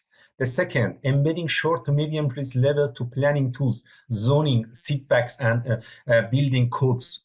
You know, building codes is in Tehran, and this setback in Netherlands is very famous. Also, zoning in the United States. And the other, marginal change in infrastructure to boost mitigation by hard intervention, rising sea levels, deepening the canals, and etc. I am talking about that because examples and literature examples are always helpful for us to understand what resilience and adaptation in this case can be in the practice format. If you're talking about the engineering, you are from engineering, and I can assume that engineering mostly are on the smaller scales, like infrastructures and something like that. And in this case, I would again argue like that. adaptive capacity for making resilience of infrastructures should be in like that. It should be, again, the steps that we are thinking about. If we are going to frame resilience for adaptive capacities of infrastructure, what should be there, who should be there, from which organization should be there. But again, examples depends on the case study. If you talk about the Tehran, I think, for example, Tehran good adaptation that I have seen is here the building codes. One adaptation maybe is making, for example, tunnels, bridges, and metro station more stronger. I don't know, or making from engineering point, make them more stronger in terms of against earthquake. This is adaptive capacity. This is an adaptation. This is base we have learned. For example, we look some examples from different countries, from different cases. For example, earthquake, we had look on a earthquake hazard in Istanbul, what they did, or for flooding in Netherlands. We learned from them, and we would like to adapt their activities in our cases. These examples, I think, these examples are important to understand what is the example, as you mentioned, empirical evidence of adaptation for resilience in your perspective, engineering. For example, need-based project for involvement of stakeholders. It also matters for talking about the resilience of infrastructure, adaptive capacities for infrastructure. We had this discussion by IIES, also some fire station from in Tehran, because in increase project, I don't know to what extent you know about increase project. Part of the project is based on the increasing the resilience of critical infrastructure. THACO, Professor Fekete, and some others, if I'm not mistaken, from a private company are working on that, on making infrastructure system more resilient. Again, the question also in our discussion is which resilience? Somehow it is maybe a vague question, make people tired, adaptive, coping, transformative, but this is the fact that in the literature we have, in the also this kind of transformation, adaptation, absorption, in the agenda also we see this one. If I go to validation of, again, you use adaptability, validation and adaptability. Again, I assume that you consider adaptability as a part of resilience. Yeah, validation also important, validation, and some to be honest, it's complex and hard to answer. How we can validate is easy to validate. Methodological is easy. If you, for example, you saw my cases, methodological validation is not so huge. Sensitivity also, you do some calculation. What about the external validation? You know, because this is, in my point of view, because again, I'm an urban planner, this is more important, I think, because if you, Dr. Salmani, if you, for example, analyze the infrastructure resilience of urban neighborhoods, urban districts in Tehran, and if I'm doing another resilience assessment, not for infrastructure, but total picture of resilience, if I see some kind of correlation, it means regardless of the methodology, I can see also, I can talk about your results, your methodology, and I can compare with my result. This is at least from the academic point of view, I see, but another method, it is also the function of the methodology. How I would say, if we use more participatory methodology for resilience assessment, let's say qualitative assessment. One methodology and recent interesting resilience assessment is doing scorecards rather than indicators. Scorecards. The scorecards is focused on qualitative data and not secondary data, and needs the expert judgment. And if you're doing a project like we do in Increase we have at least 20 partners. From Germany and Iran. We are thinking to make this resilience assessment now in Increase project, not by doing only quantitative, also qualitative. And this helps us. For example, if we use some kind of indicators, if we present this in a workshop, including somebody from Municipality of Tehran, from TDMO, from your company that are active in indicator, in infrastructure, and other from the Ministry of Housing, and involvement from the NGOs, private persons, from universities, if we present and ask some kind of question that, for example, please rate the coordination levels in your own internal about resilience strategies. And if the 20, 50 ideal thinking, 50 actors, active actors are there and they vote, I think at the same time they validate themselves. True, because this is an open-ended question, and this is the methodology of scorecard development. You know, this is open questions, and it is a joint workshop. It is not quantitative. And I think if I am from Ministry of Housing and I say I give, for example, number one, you come from other companies, say no, it is not. It's an open discussion, and everyone can enter, and is some kind of primary validation can occur. My point of view. Therefore, methodology for assessment, next, and we talked about the new type of methodology, new type of data for resilience assessment. And I think this is in line with this argument as well, how we validate, and also maybe depends on we go to develop adaptive resilience, transformative resilience, absorptive, or all together. Depends on to our capacity, not only finance, not only personal, also maybe motivation. And machine learning weighting, it is I didn't work. Last week I was in a workshop, presence in Germany, presence workshop, postdoc and doctoral students, and one lady from Technical University of Munich. She was doing her PhD using machine learning for analyzing disaster resilience. The case study was, I think, it was Philippines, I think. She presented, to be honest, some things. I haven't worked with this one, but if you ask my idea, now after 4 years, after finishing my PhD, I am kind of easy to understand weighting.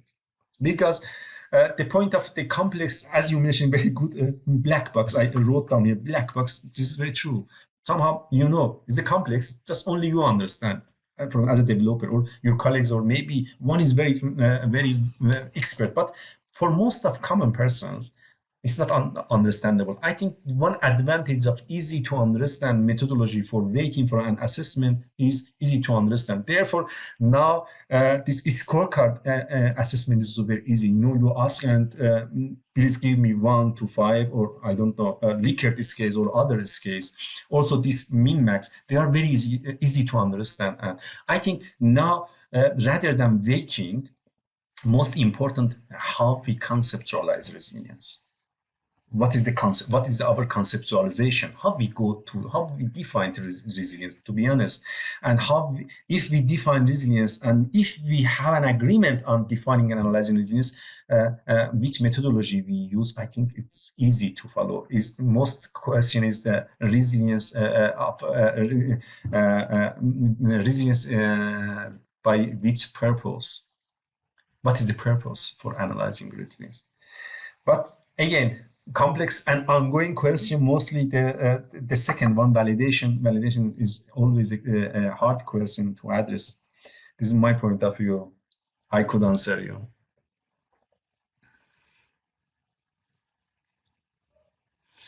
And yeah, time is running. And Philip, you hear me? Yeah, I have to come back to the latest one. Yeah, then please go ahead. May I decide on 2 items? If we have 2 groups, then I prefer having only 2 items. Okay. Okay. And you kindly allocate to 2 groups. I would go to the latest one. Yes, sure. This manually.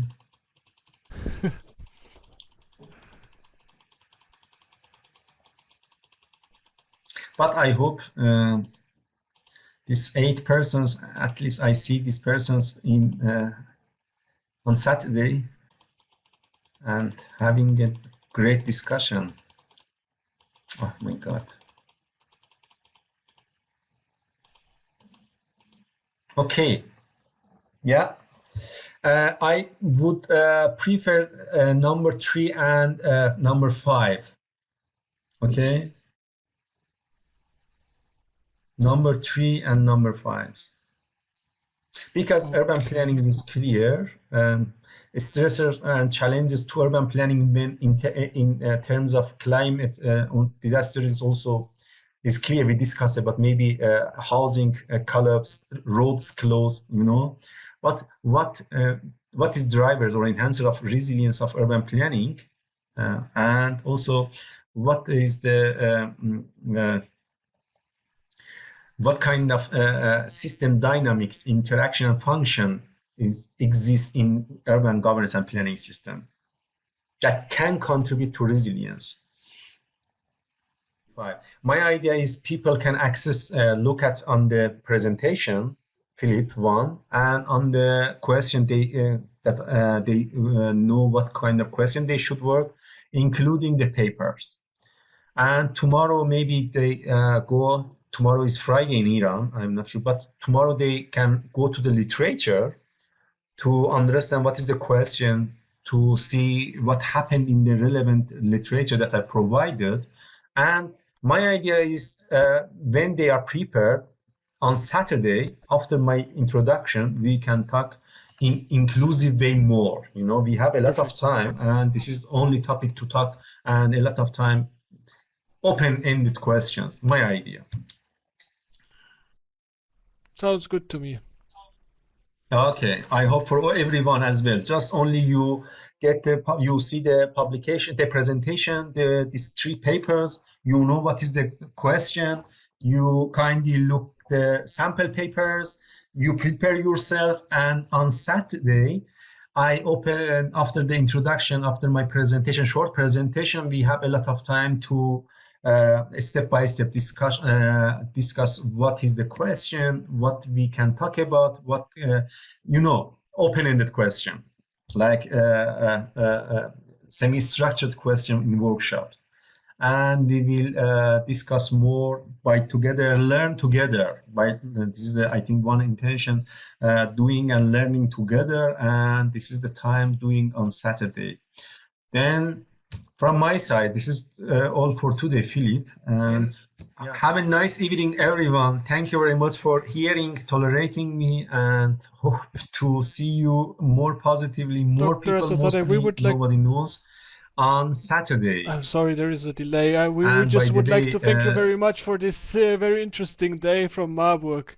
Thank you so much. And sorry for the interruption. Sorry for this delay.